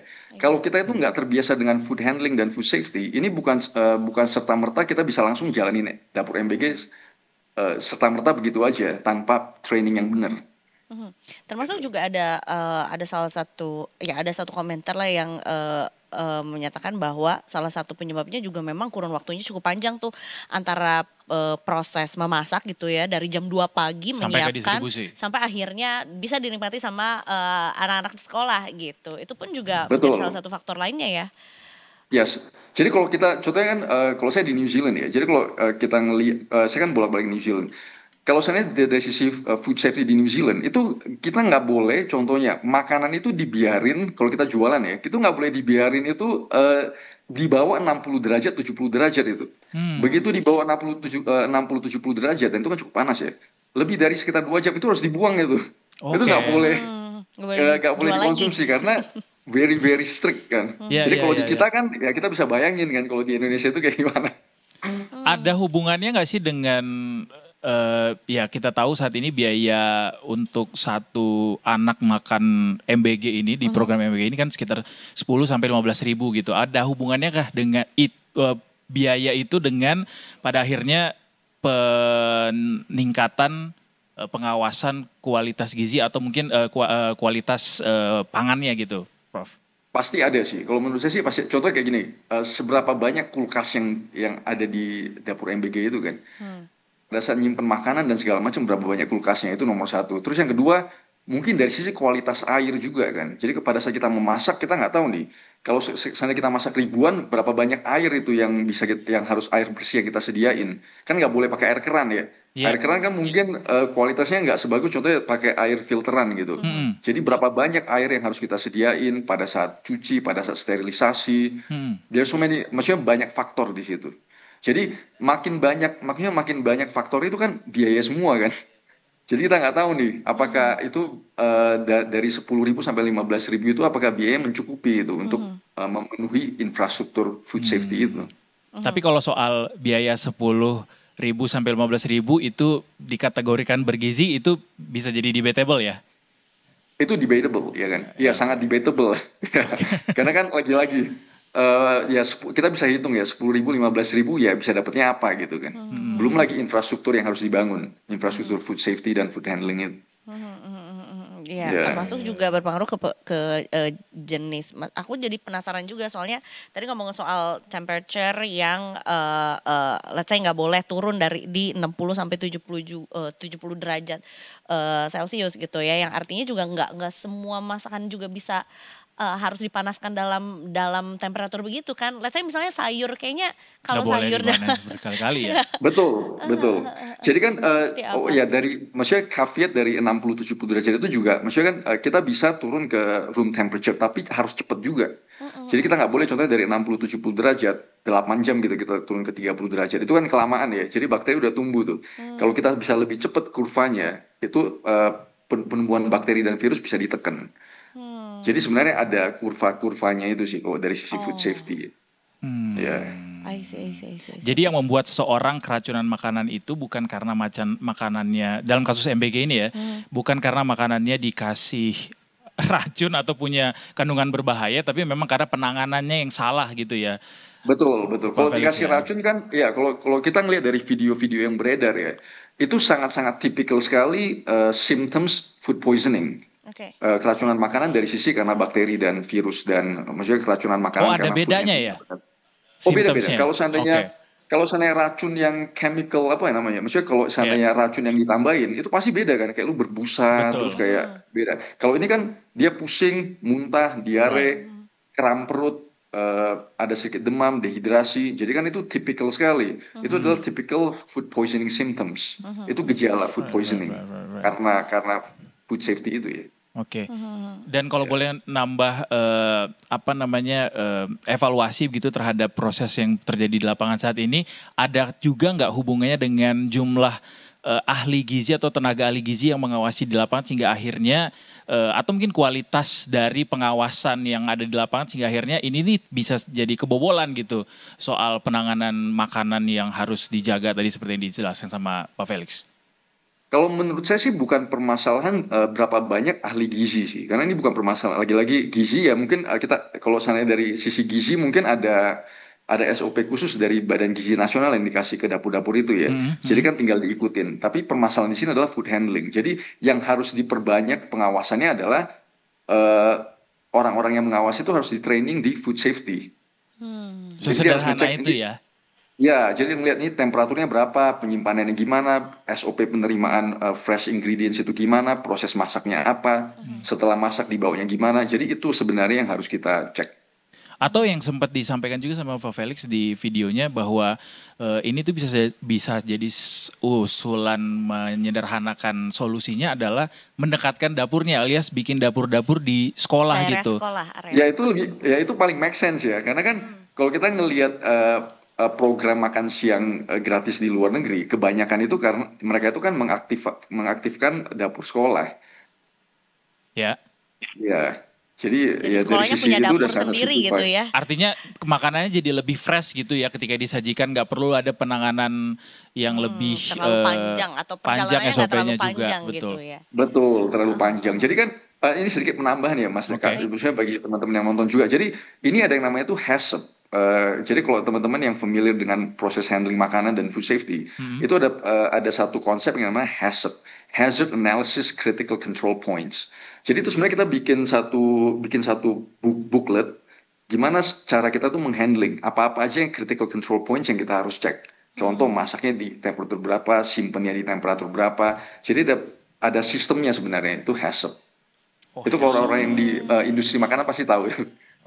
Jadi memang juga sudah ada sebenarnya ya, kamusnya. Udah ada. Benar. Bukan itu HACCP tadi bukan cinta Laura ngomong asap ya, HACCP. Emang namanya HACCP ya. Tapi sebetulnya itu HACCP. Nah, Pak sekalian juga bertanya soal sebetulnya ini kan yang difokuskan sekarang adalah MBG untuk anak-anak pelajar gitu ya. Tapi kan tentunya kita juga tahu kebutuhan anak SD, SMP, SMA bahkan SD aja tuh juga 6 tahun gitu, beda-beda usianya juga. Ini juga perlu menjadi pertimbangan juga nggak sih? Karena kan secara apa sebutannya, secara bobot, secara kebutuhan gitu pun secara fase umur beda. Iya, mereka kebutuhan nutrisi juga berbeda. Kalau di dunia yang ideal sangat-sangat harus, maksudnya ya itu it's an ideal world ya. Tapi kan lagi-lagi kita bermain, jadi limitation di sini, limiting factornya adalah biayanya sih, 10 sampai 15 ribu kan. That's the limiting factor that they're gonna, maksudnya disitulah orang dapur-dapur itu harus bermain. Jadi lagi-lagi kalau dengan 10-15 ribu ya mungkin bisa seberapa banyak kita dapat protein ya kan. I see. Iya. So kalau misalnya ada sekolah yang rasa-rasanya tidak cukup punya ruang gitu untuk bisa memfasilitasi dapur umum disediakan di sekolah tersebut. Jadi saran dari Pak Felix tuh lebih ke perhatikan food handlingnya ya. Food safety ya, food safety-nya betul. Food safety dan food handling itu, yes. Dan itu harus SOP itu harus dipatuhi, nggak ada excuse tuh ya. Nggak bisa nego-nego gitu ya. Nggak ada, iya betul. Karena kan ini permasalahan, ini udah masuk ke permasalahan kesehatan masyarakat kan. Jadi sebenarnya udah harus ada SOP di mana datang ini makanan datang jam berapa dicatat, diukur suhunya ini berapa, siapa yang antar, tanda tangan, siapa segala macam. Maksudnya semua sistem-sistem itu sebenarnya udah harus ada. Ya kan, nggak bisa sembarangan karena kan kita bermain di mana kita kasih makan ribuan orang, ribuan anak gitu loh. Dan kejadian-kejadian seperti ini yang kalau kita ngelihat videonya kan lumayan mengerikan ya. Benar. Anak-anak tuh muntah masuk rumah sakit sampai ada yang kejang-kejang. Bukan sesuatu hal yang bisa dianggap enteng gitu, karena ya kita mungkin teman-teman mungkin Mas dan Kakak juga pernah keracunan makanan, makan keluar, makan yang nggak bersih, kita tahu seberapa gak enaknya itu, seberapa bisa sampai muntah-muntah, diare yang parah gitu kan. Itu bukan hal yang sepele sebenarnya. Di New Zealand ada makan gratis juga nggak di sekolahnya, Pak Felix? Dulu ada tapi udah dihilangin. Lagi-lagi permasalahan sama. Biaya juga. Lagi-lagi permasalahan yang sama. Yaitu permasalahan food handling, datang suhunya nggak sesuai lah. Jadi di sana kan masyarakat lebih kritis juga ya. Jadi pada komplain dan segala macam. Gue cukup kaget sih ternyata di New Zealand juga ada masalah soal food handling ya. Iya. Dan it's not easy, betul. Dan ini bukan permasalahan bukan permasalahan sepele gitu loh. Karena berapa jumlah ribuan paket makanan yang harus diantar kan. Betul. Jadi it's not, ini permasalahan yang lumayan kompleks kalau kita ngelihat dari sisi operasional. Ya, karena bagaimanapun juga challenge-nya adalah ya itu tadi menyediakan makanan dengan jumlah yang sangat besar gitu ya, mass gitu. Berbeda dengan menyediakan let's say untuk puluhan saja gitu kan ya. Mungkin setiap hari lagi. Setiap hari lagi gitu. Ya kerjanya juga kan orang ya pasti kayak ada ngantuknya, lelahnya juga. Asli. Dan kita bisa bayangin kan Kak, maksudnya kita bisa bayangin contoh kita dapur itu harus stok makanan berapa banyak untuk berapa lama. Jadi mungkin kulkasnya terbatas gitu loh. Jadi mungkin sebagian daging harus dikeluarin dulu baru kita masuk yang baru dan maksudnya kan itu sangat-sangat berpengaruh ya. Dan permasalahan dengan food safety ini bukan cuma bakteri. Kadang begitu makanan itu udah terkontaminasi oleh bakteri itu udah keluarin racun. Jadi ada contohnya emetic toxin, ada enterotoxin, itu udah keluar racunnya. Waktu kita masak, bakterinya mati, tapi racunnya tetap di situ Kak dan Jadi pada saat kita konsumsi, walaupun bakterinya mati, tapi enterotoxin dan beberapa toksin yang menyerang perut itu kadang heat resistant. Dia itu tahan terhadap panas. Waduh. Jadi ya lagi-lagi it's a complex thing ya. Jadi operasional dan segala macam, terutama dari temperature control itu sangat-sangat penting. Aku jadi penasaran, what is the worst thing can happen dari food poisoning? I was about to ask that. Maksudnya, aku nggak ingat apakah pernah. Apa ya? Iya, nggak pernah mengalami itu pada saat masa kecil gitu. Tapi kalau kita udah dewasa kan sebenarnya juga kita udah bisa merasakan sendiri. Terus juga mungkin juga kita tahu what to do gitu. Sementara kalau sama anak-anak kadang-kadang mungkin mereka juga bingung ini pusingnya karena apa, mualnya karena apa. Betul. Gitu kan. Yes, ya. Belum lagi kalau diare kan, apalagi anak-anak yang lemah, yang imunnya lemah, begitu kena diare, muntaber, oh man, itu kan gawat. Iya. Apa yang kemungkinan terburuk bisa terjadi gara-gara food poisoning? Food poisoning sih ya the worst case ya death ya. Maksudnya itu the worst case scenario. Tapi kalau seandainya cepat ditangani, biasanya self-limiting. Biasanya tuh toksin itu cepat keluar. Kalau seandainya kontaminasi bakteri bisa dikasih antibiotik. Untungnya food poisoning itu self-limiting. Yang penting adalah supportive. Artinya kita kasih cairan. Ya cairan sih paling penting ya. Kayak oralit, infus. Dan ya kalau demam kasih sedikit supaya demamnya nggak tinggi. Ya gitu-gitu supportive care sih biasanya. Right. Okay. Lastly Pak Felix, ini kan MBG sendiri, pemerintah sendiri kekeh untuk tetap melanjutkan program ini begitu. Jadi tidak dihentikan atau mungkin diganti sama yang lain. Jadi tetap berjalan. In a way, sebenarnya program juga bagus ya, memberikan nutrisi gratis juga buat teman-teman kita yang juga mungkin dirasa cukup sulit untuk memenuhi kebutuhan tersebut. Apa saja yang bisa diusulkan gitu? Kalau misalnya ini ditonton langsung sama Pak Prabowo gitu misalnya, atau Kepala BGN, mau bilang apa Pak Felix? Kalau nomor satu adalah pastiin pengawasan dari sisi food safety dan food handling. Right. SOP gimana cara kita menghandle makanan itu harus diperketat. Karena itulah sumber masalah. Kalau seandainya dapurnya tidak bisa menghandle ribuan, ya mungkin dikurangin kuotanya, kasih ke dapur yang lain. Itu yang pertama ya, kalau seandainya programnya nggak di stop. Yang kedua ya alternatifnya ke sekolah. Fokus ke bikin dapur sekolah. Langsung di sekolah. Yes. Oke. Baik, terima kasih banyak Pak Felix sudah memberikan pencerahan juga pada sore hari ini ya, yang tentunya juga kita ya tetap dukung lah ya, satu program yang memang ya, itu tadi tujuannya adalah memberikan pemenuhan nutrisi gitu ya untuk pelajar terutama juga di Indonesia juga, mudah-mudahan bisa jadi refleksi juga gitu ya, mengenai apa-apa yang sudah terjadi juga biar kedepannya jadi lebih baik juga ya. Terima kasih Pak Felix sekali lagi waktunya, ditunggu mampir langsung ke studio Pak Felix ya. Terima kasih, sehat selalu. Sehat selalu. Sehat selalu. Selamat sore. Tadi dia ngobrol bersama dengan Pak Felix Zulhendri. Felix Zulhendri, scientist, influencer ngawur tadi kayak gitu. Ahli gizi juga. Tapi benar sih, karena di daerah apalagi ya, itu kan pada berebut tuh buat dapetin kesempatan untuk jadi dapurnya, tapi ternyata dengan apalagi when it comes to be a business, karena ini pada akhirnya diserahkan ke swasta kan, nggak di handle sama pemerintah, sehingga ada hitung-hitungan soal tenaga kerja yang harus di biaya operasional lah, yang harus untung gitu akhirnya, sehingga ada pembatasan dan akhirnya mengurangi apa mungkin ya, pengawasan pada akhirnya mungkin ya dari masing-masing tenaga kerja. Dan termasuk juga ya itu tadi, ini kan pemenuhannya setiap hari Senin sampai Jumat lah at least gitu ya. Untuk adik-adik yang sekolah juga ya, every single weekday gitu kan.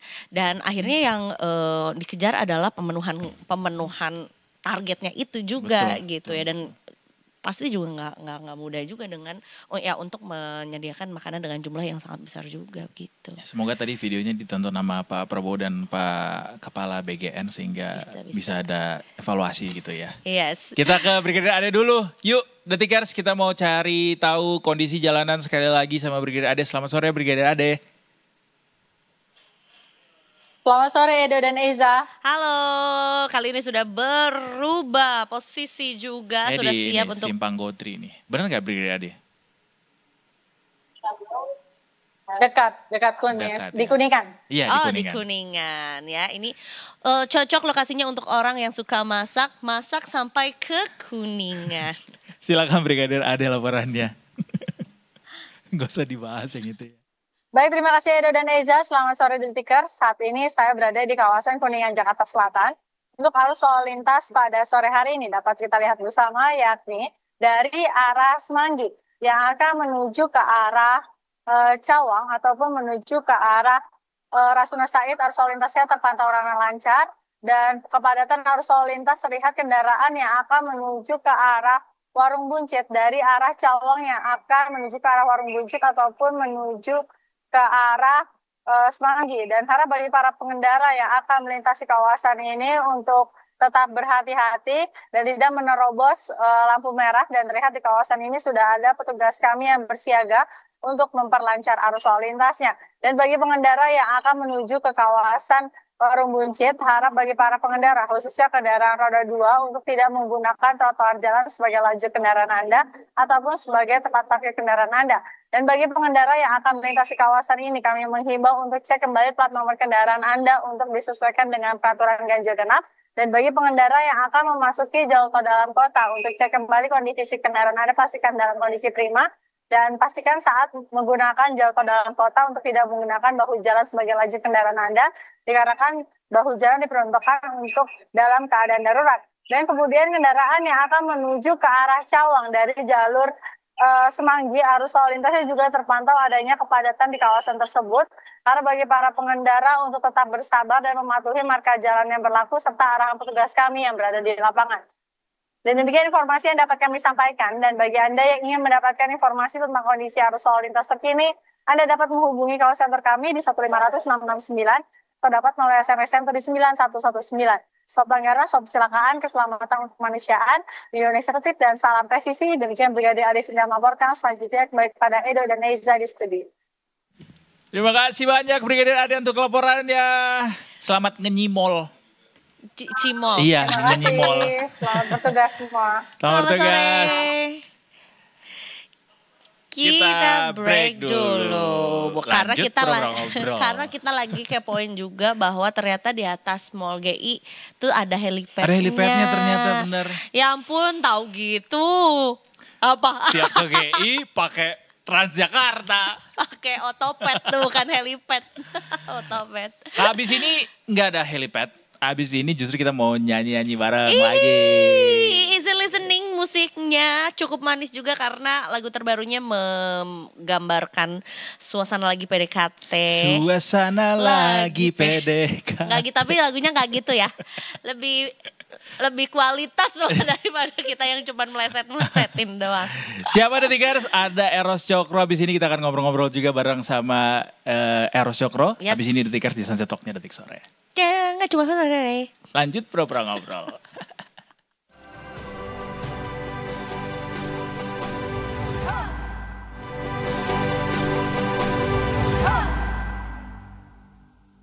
Gue Eros Cokro, sekarang gue ada di sini akan menyanyikan lagu dari gue. Meski untukmu ku tak pernah ada.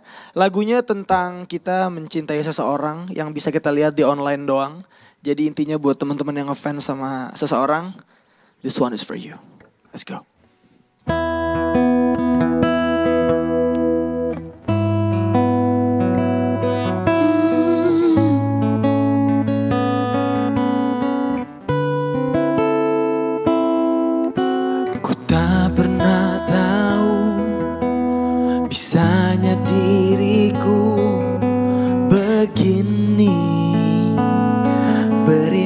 imajinasi setelah ku tahu adanya dirimu, membuka mata hatiku, terkunci pandanganku melihatmu, semua terasa nyata.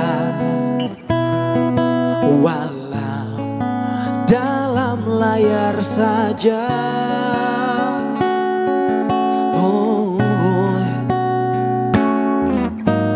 jarak yang tak mungkin antara kau dan aku, hanya bisa ku kagumi semua tentang dirimu. Apa yang ku dengar semua berkata kau sempurna, meski untukmu ku tak pernah ada. Inikah rasanya ku alami sendiri, obsesi hanyalah ilusi yang ku tahu, semua terasa nyata. Walau dalam layar saja.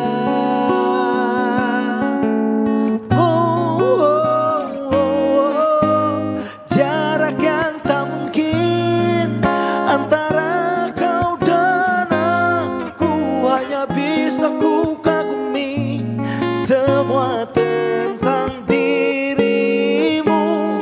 Apa yang ku dengar semua berkata kau sempurna, meski untukmu ku tak pernah ada. Satu yang ku harapkan, suatu hari kita akan bertemu, sementara hirup udara yang sama.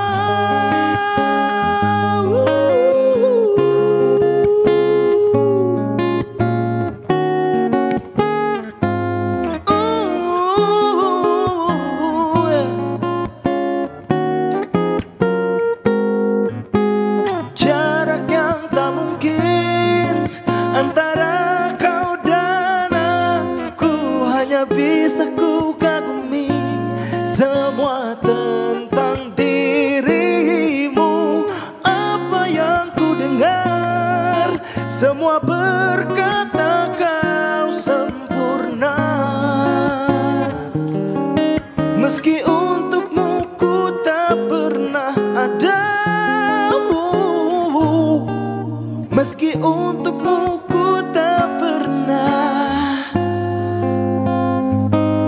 ada. Kita berjumpa, tak mengapa ku mengagumimu dari kejauhan. Jika memang takkan bisa kita berjumpa, mengagumimu dari kejauhan.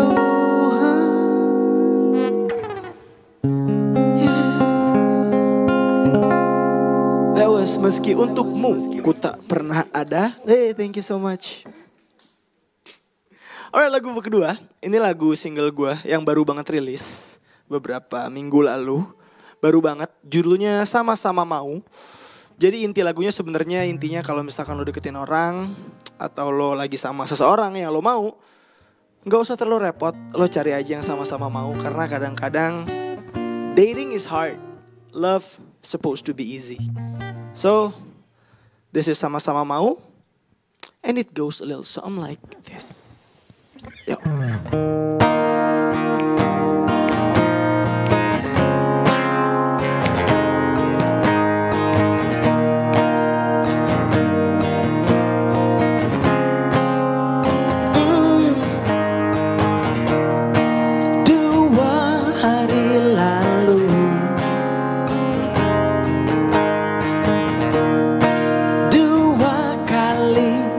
kita pesan kopi tuku di teras rumahmu.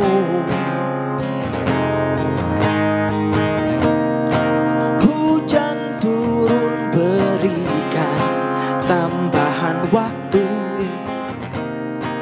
hanya kau dan aku.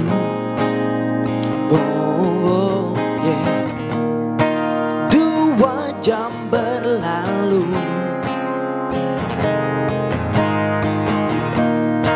dua hati jadi satu, yeah. Katakan padaku,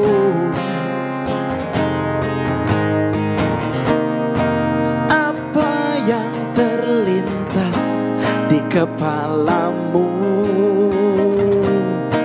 Bilakah kau mau untuk curi-curi waktu? Mungkin hari Minggu, tak perlu kita terburu-buru,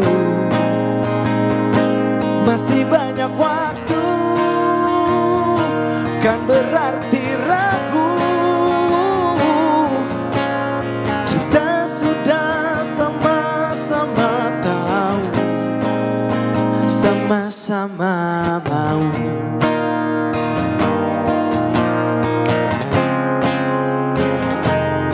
Oh yeah.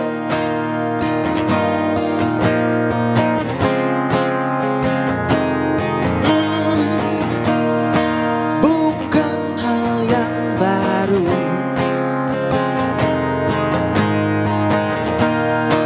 tapi masih bisa seru, yeah. Jangan umbar janji,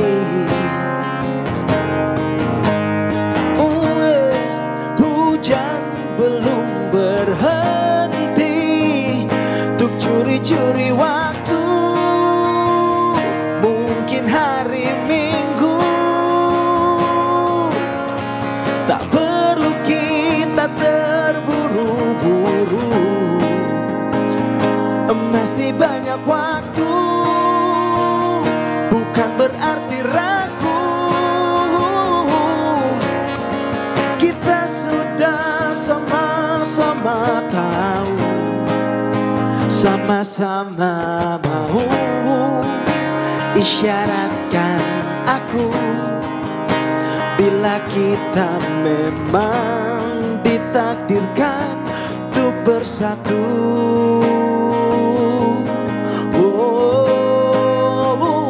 Untuk curi-curi waktu, mungkin hari Minggu, tak perlu kita terburu-buru, masih banyak waktu, bukan berarti ragu, yeah. Kita sudah sama-sama tahu untuk curi-curi waktu, mungkin hari Minggu, tak perlu kita terburu-buru, masih banyak waktu, bukan berarti ragu. Kita sudah sama-sama tahu, sama-sama mau.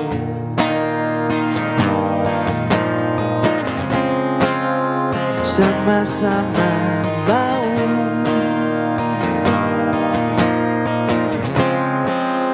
Sama-sama mau. Thank you.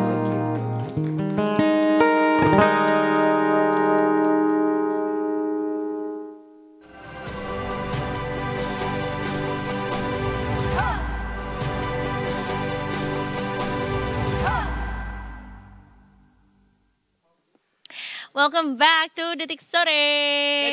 Hore hore. Ini sebenarnya cukup berbahaya karena udah lumayan ada obrolan di masa-masa kamera ini belum menyala ya. Jadinya kayak gimana nih kita ngobrol ini ya? Apa justru adalah kompor nih ya. Biar langsung panas. Kompor meleduk ya. Di depan ya. Setelah kita dengarkan juga suara emasnya, sekarang kita ngobrol lah sama masnya. Mas-masnya bener. Mas Eros Cokro. We have Eros Cokro. Hai. Halo. Halo. Kak Eros kamu mas-mas bukan sih? Gitu. Kak Eros kamu mas-mas bukan sih? Kakak, saya kakak. Kakak. Enggak. Iya, abang-abang. Minimarket gitu pasti panggil kakak kan. Panggil nama gue kalau di minimarket. Enggak lah, enggak dong. Akrab. Eros. Beli apa? Mau beli apa? Maksudnya. Ini ternyata cukup mengejutkan buat gue karena lagunya tuh cukup so sweet. Iya. Orangnya cukup ini ya bocor ya. So sweet juga. Iya kayak tergantung juga. aja. Kontradiktif gak sih? Lo gak ngerasa itu gak? Kayak I think you're a very funny person and fun. Bukan berarti lagunya Gue nggak gak fun. bisa dipuji. Jadi kalau abis ini gue akan pulang sih. are you about to love this? Kamu tuh orangnya Gimana, kayak apa aslinya? Oh enggak, gue sebenarnya suka ngomong aja sih. Suka ngomong aja, terus kebetulan gue main musik karena menurut gue musik untuk gue bisa nulis lagu itu kan butuh cerita. Jadi karena kebanyakan cerita di kepala gue ya. Dan jadi gue naruhnya tuh cerita-cerita yang memang apa yang bisa relate sama orang-orang yang akan dengerin musik gue gitu. Dan menurut gue cerita cinta tuh adalah apa ya, cerita yang paling banyak orang relate. I see. Karena banyak banget bentuknya kan. Jadi ya itulah akhirnya gue jadi nulis lagu. Lagu cintanya banyak, kisah cintanya banyak juga nggak? Kebetulan enggak nih saya. Cerita siapa? Saya harus ngomong ke kamera mana nih? Karena most of your songs mungkin gue baru dengar beberapa aja tapi Nggak nyangka saya. Iya kan, Iya. aku kan dikasih tahu dulu. Tapi mostly adalah lagu cinta Iya, gitu. Makanya gue karena lo nggak cuma menyanyikan dan membawakan lagu aja, tapi lo menulis lagu lo sendiri juga. Artinya kayak kayak kisah cintanya banyak deh. Nah itu karena menurut gue tuh suka banget sama seni, dan menurut gue cara teman-teman seniman dari aktor, aktris, bahkan mulai mungkin dia pelukis atau cara mereka mendapat inspirasi adalah menjalani hidup. Jadi gue sekarang kenapa tadi bisa bilang itu karena gue mungkin denger cerita orang juga. Gue denger cerita orang, gue menceritakan apa yang dari gue, dan of course ketika kita ngerasa relate kan akan lebih mudah untuk mengeluarkan seni tersebut. Pernah nggak ada yang awalnya mau cerita, mau curhat, tapi ternyata oke juga nih dideketin? Kita ngomongin orang tuh ya. Enggak sih, gue kebetulan cuy. Enggak. Jadi kalau gue tuh mostly untuk ngobrol sama orang sebisa mungkin gak akan berbicara soal cinta pribadi ya. Iya. Jadi gue akan mencoba untuk politik gitu-gitu kan. Nah, itu. Terakhir gue ngomong MBG. Nah. Sama dong. Oh iya oke. Enggak, enak. Gue suka itu aja. Iya jadi mungkin dari musik situ. Dia dapet aja. Dari musik. Pelajar SMP. Kok dapet? Emang kita suka ngubur diri sendiri. Saya guru olahraganya. Oh iya, kan? jadi boleh juga ya. Kan?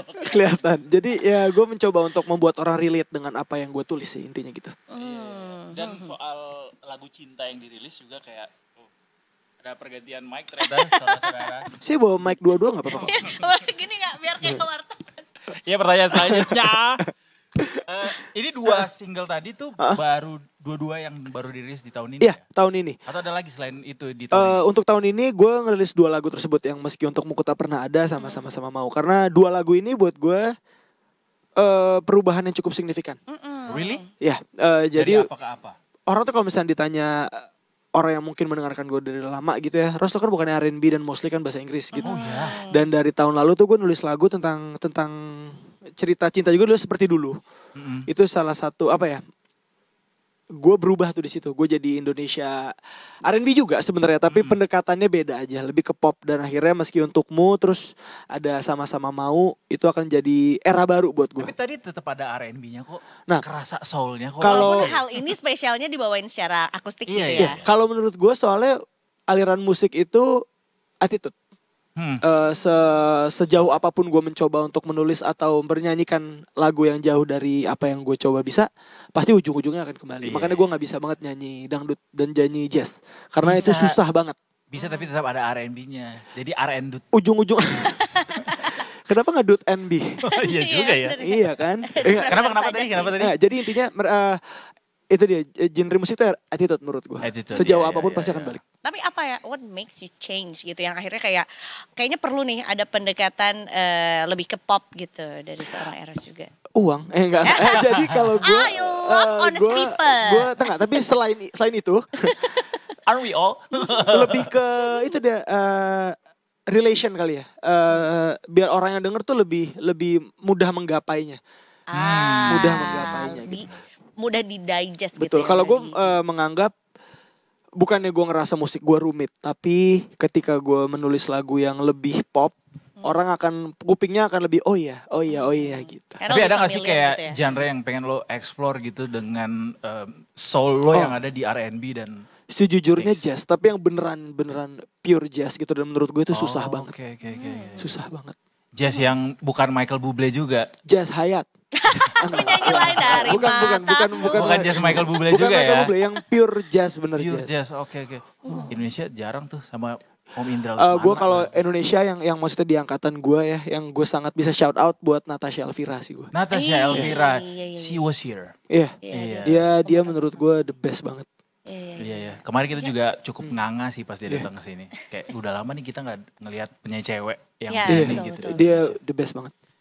Tapi balik lagi soal 2 single tadi. Itu ditulis liriknya pun juga sama lo sendiri juga. Meski Untuk Muku Tak Pernah Ada itu gue nulis sama salah satu penyanyi muda juga namanya Uap Widya. Gue nulis berdua sama dia. Jadi pada waktu itu gue bilang sama dia, Wap, gue suka banget nih sama Lisa Blackpink. Alright. Coba yuk kita tulis lagu buat suka online. Jadi gitu. Itu buat Lisa sebenarnya. Meski Untuk Muku Tak Pernah Ada tuh ceritanya tentang orang yang ngefans banget sama artis, tapi dia tahu nih dia nggak bisa kemana-mana, jadi itu. Dan itu tadi tribute to Lisa ya. Sekalinya Lisa, ada sosoknya langsung Lisa Blackpink ya. Langsung gue karena gue tuh Lisa Blackpink ya, bukan Lisa Arianto ya. bukan Lisa Mariani juga. Terus gue kalau misalkan nulis lagu itu harus ada objeknya. Jadi gue tahu siapa yang gue tulis buat siapa. Walaupun itu imajiner, walaupun itu Dan ada yang menarik tadi dari lagu yang terakhir sama-sama mau tadi.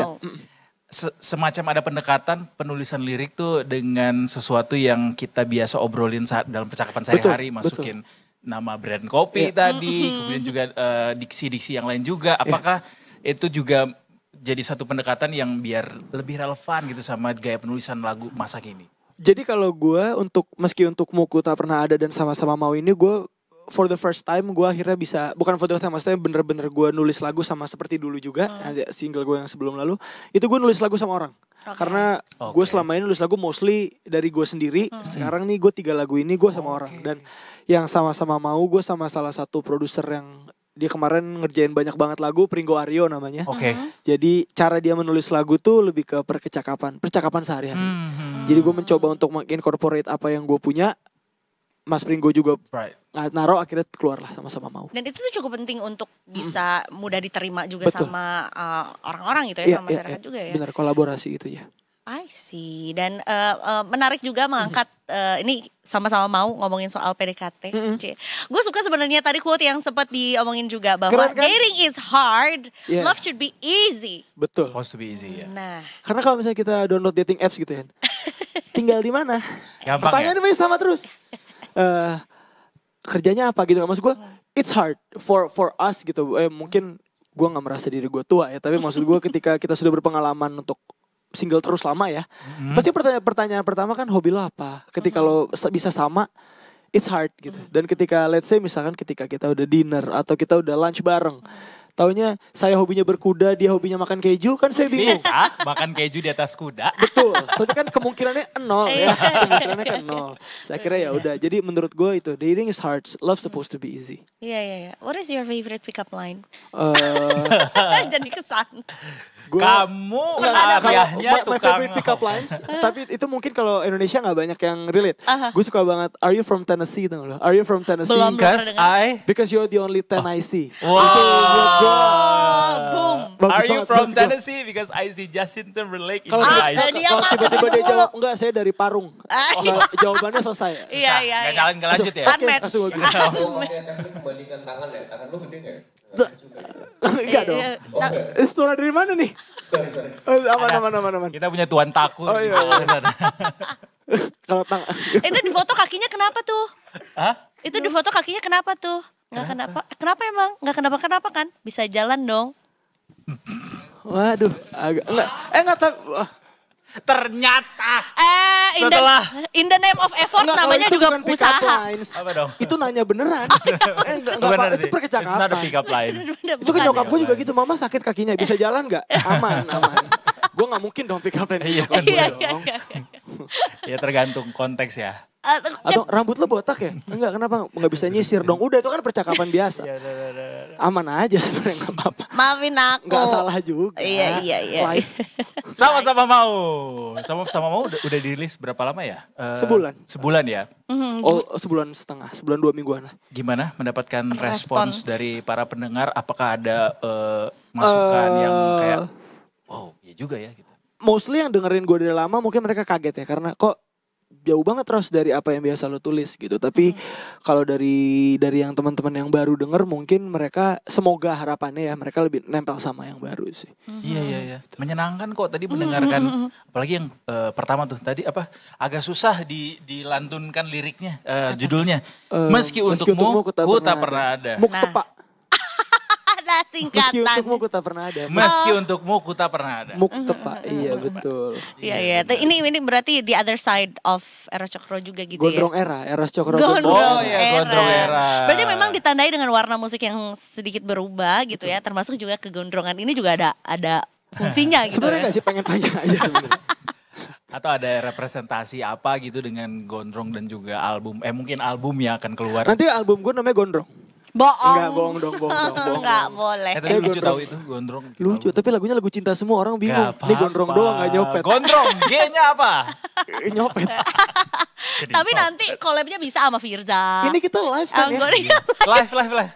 Gak ada aman ngobrolnya ya. Makanya hati-hati ya Pak ya. Aman dong. What's next dari seorang Eros Cokro? Gue lagi mempersiapkan beberapa project, tapi kalau rilisan lagu mungkin November, Desember gue akan rilis lagi. That's Is it going to be an album? I don't know, tapi karena sekarang kan kalau misalnya kita ngomongin album itu, it's gonna be very pricey dan costly. Yeah. Costly bukan uang doang, tapi maksudnya untuk semua promo yang ada, itu akan sangat susah. Karena kalau kita lihat festival-festival kan, teman-teman yang lagi ngajain festival, line up-nya sama terus kan ya. Jadi mungkin kita sebagai musisi, sebagai seniman, kita juga harus jadi dalam tanda kutip konten kreator ya. Betul. Sedangkan saya masih mempelajari tuh bagaimana caranya untuk menjadi konten kreator yang hebat seperti teman saya Oslo Ibrahim. Oh iya, sebutkan top 5 lagu Michael Jackson terfavorit. Ya, jadi gue banyak belajar sama teman-teman yang baru dan teman-teman Gen Z terutama ya. Saya kan Alpha. Aduh, temennya Gempi. Temennya Cipung. Iya, Rapata, Gempi. Iya. Jadi mempelajari banyak hal yang baru juga untuk sekarang sih gue. I see. So nanti di akhir tahun bakal ada single baru lagi ya? Gue kan ada single baru lagi. Mungkin kolaborasi atau mungkin gue sendiri, pokoknya ditunggu aja dulu, diingat namanya, di stream dan diundang manggung. Ada kepengenan gak buat kolaborasi sama musisi Indonesia lainnya? Gue tuh jujur pengen banget main sama Om Chandra Darusman, tapi belum pernah, sempet aja. Om Chandra tolong ajak saya satu lagu aja. Masukin di album tribute to Om Chandra. Amin. Saya main intro juga gak apa-apa. Saya beatbox di situ gak apa-apa. Paling favorit dari Chandra Darusman? Sejujurnya gue kurang hafal lagu-lagunya. Tapi kalau gimana ya, kalau dengerin Om Chandra tuh gue tahu nih, oh nih pasti ada sentuhan dari Chandra Darusman. Om Chandra khas gitu ya. Iya, tadi di klip tadi gue merasa rambut lo cukup mirip dengan dulu vokalisnya Leni, sempat juga rambutnya segini. Adeknya saya adeknya. Oh enggak. Leni Simatupang kan? Betul. Siang malam tunggu panggilan kan. Tuh, kita ini acara komedi apa acara mohon musik? Maaf, ya? Marga Simatupang, kita bercanda ya. Oh iya benar. Oh iya benar ya, maaf ya, jangan di cancel dulu. Bahaya juga tuh. Iya serem. Tapi kalau viral kan lumayan, bad marketing is also marketing. Serem nggak? Kalau main marga nggak deh gue. Saya minta maaf. Marketing. Saya minta maaf. Saya minta maaf kalau gitu. Cepet ya. Klarifikasi. Benar. Belajar dari yang sebelumnya kelamaan minta maaf. Saya Eros Cokro, maksud saya yang sebelum ada tot gitu di jalan kan. Seru deh. Iya. Dan udah pergantian waktu penyanyi dengan nuansa R&B tapi dibawakan dengan pop tuh sudah cukup lama kita nggak ngedengar lagi gitu. Mungkin menurut gue kalau di Indonesia itu R&B masih sangat blur, masih sangat buram. Masih apa sih R&B sebenarnya, orang tuh masih banyak yang bertanya. Makanya tadi gue bisa menarik kesimpulan kalau R&B itu attitude, terutama untuk di Indonesia. Tapi kalau di Amerika menurut gue itu ya lahir dari black music kan. Jadi soulnya dari African American akhirnya keluar. Kalau di Indonesia menurut gue masih blur. Jadi gue masih bisa menarik apa ya kesimpulan kalau R&B di Indonesia mostly itu attitude. Setidaknya dari outfit yang dikenakan dia cukup R&B kayaknya. Dengan gayanya juga loh. Eros kan R-nya R&B. Oh, padahal dari E loh. dulu dong Kodiski. Exactly R&B. Eros E-nya exactly. Terima kasih banget Eros sudah mau mampir Detik Sore. Thank you so much. It's a fun Jangan lupa afternoon semuanya loh. dengerin Sama-sama Mau dan Mauku. Meski untukmu ku tak pernah ada. Udah dikasih itu PR singkatan. buat gua selama sebulan ke depan ya buat. Tolong. Tapi lagunya enak banget, sumpah. Lagunya enak banget. Iya. Easy listening bisa mengisi hari-hari Detikers juga biar lebih warna-warni juga ya. So anyways, terima kasih sekali lagi udah mampir juga ke Detik Sore. Dan tentunya kita masih akan kembali lagi besok Detikers Senin sampai Jumat mulai jam 3 sore. Sekarang waktunya kita pamit dulu. Tapi kita punya tagline. Mau mengajak kamu untuk tagline juga. Harus diucapkan dengan semangat dan gaya Eros banget. Jadi kalau kita bilang Detik Sore dijawab dengan gak cuma hore-hore. Oke. Ke kamera mana? Mau latihan dulu gak? Gaya Eros banget tuh gimana? Aman ya? Aman It's a surprise everyone. So thank you so much semuanya. Kita besok kembali lagi. Saya Eduardo Simorangkir pamit. Eiza Mafira pamit. Dan seluruh kru yang bertugas hari ini juga pamit. Kita ketemu lagi besok tentunya. Cuma di Detik Sore. Gak cuma hore-hore. Mantap. Eros banget. See you tomorrow.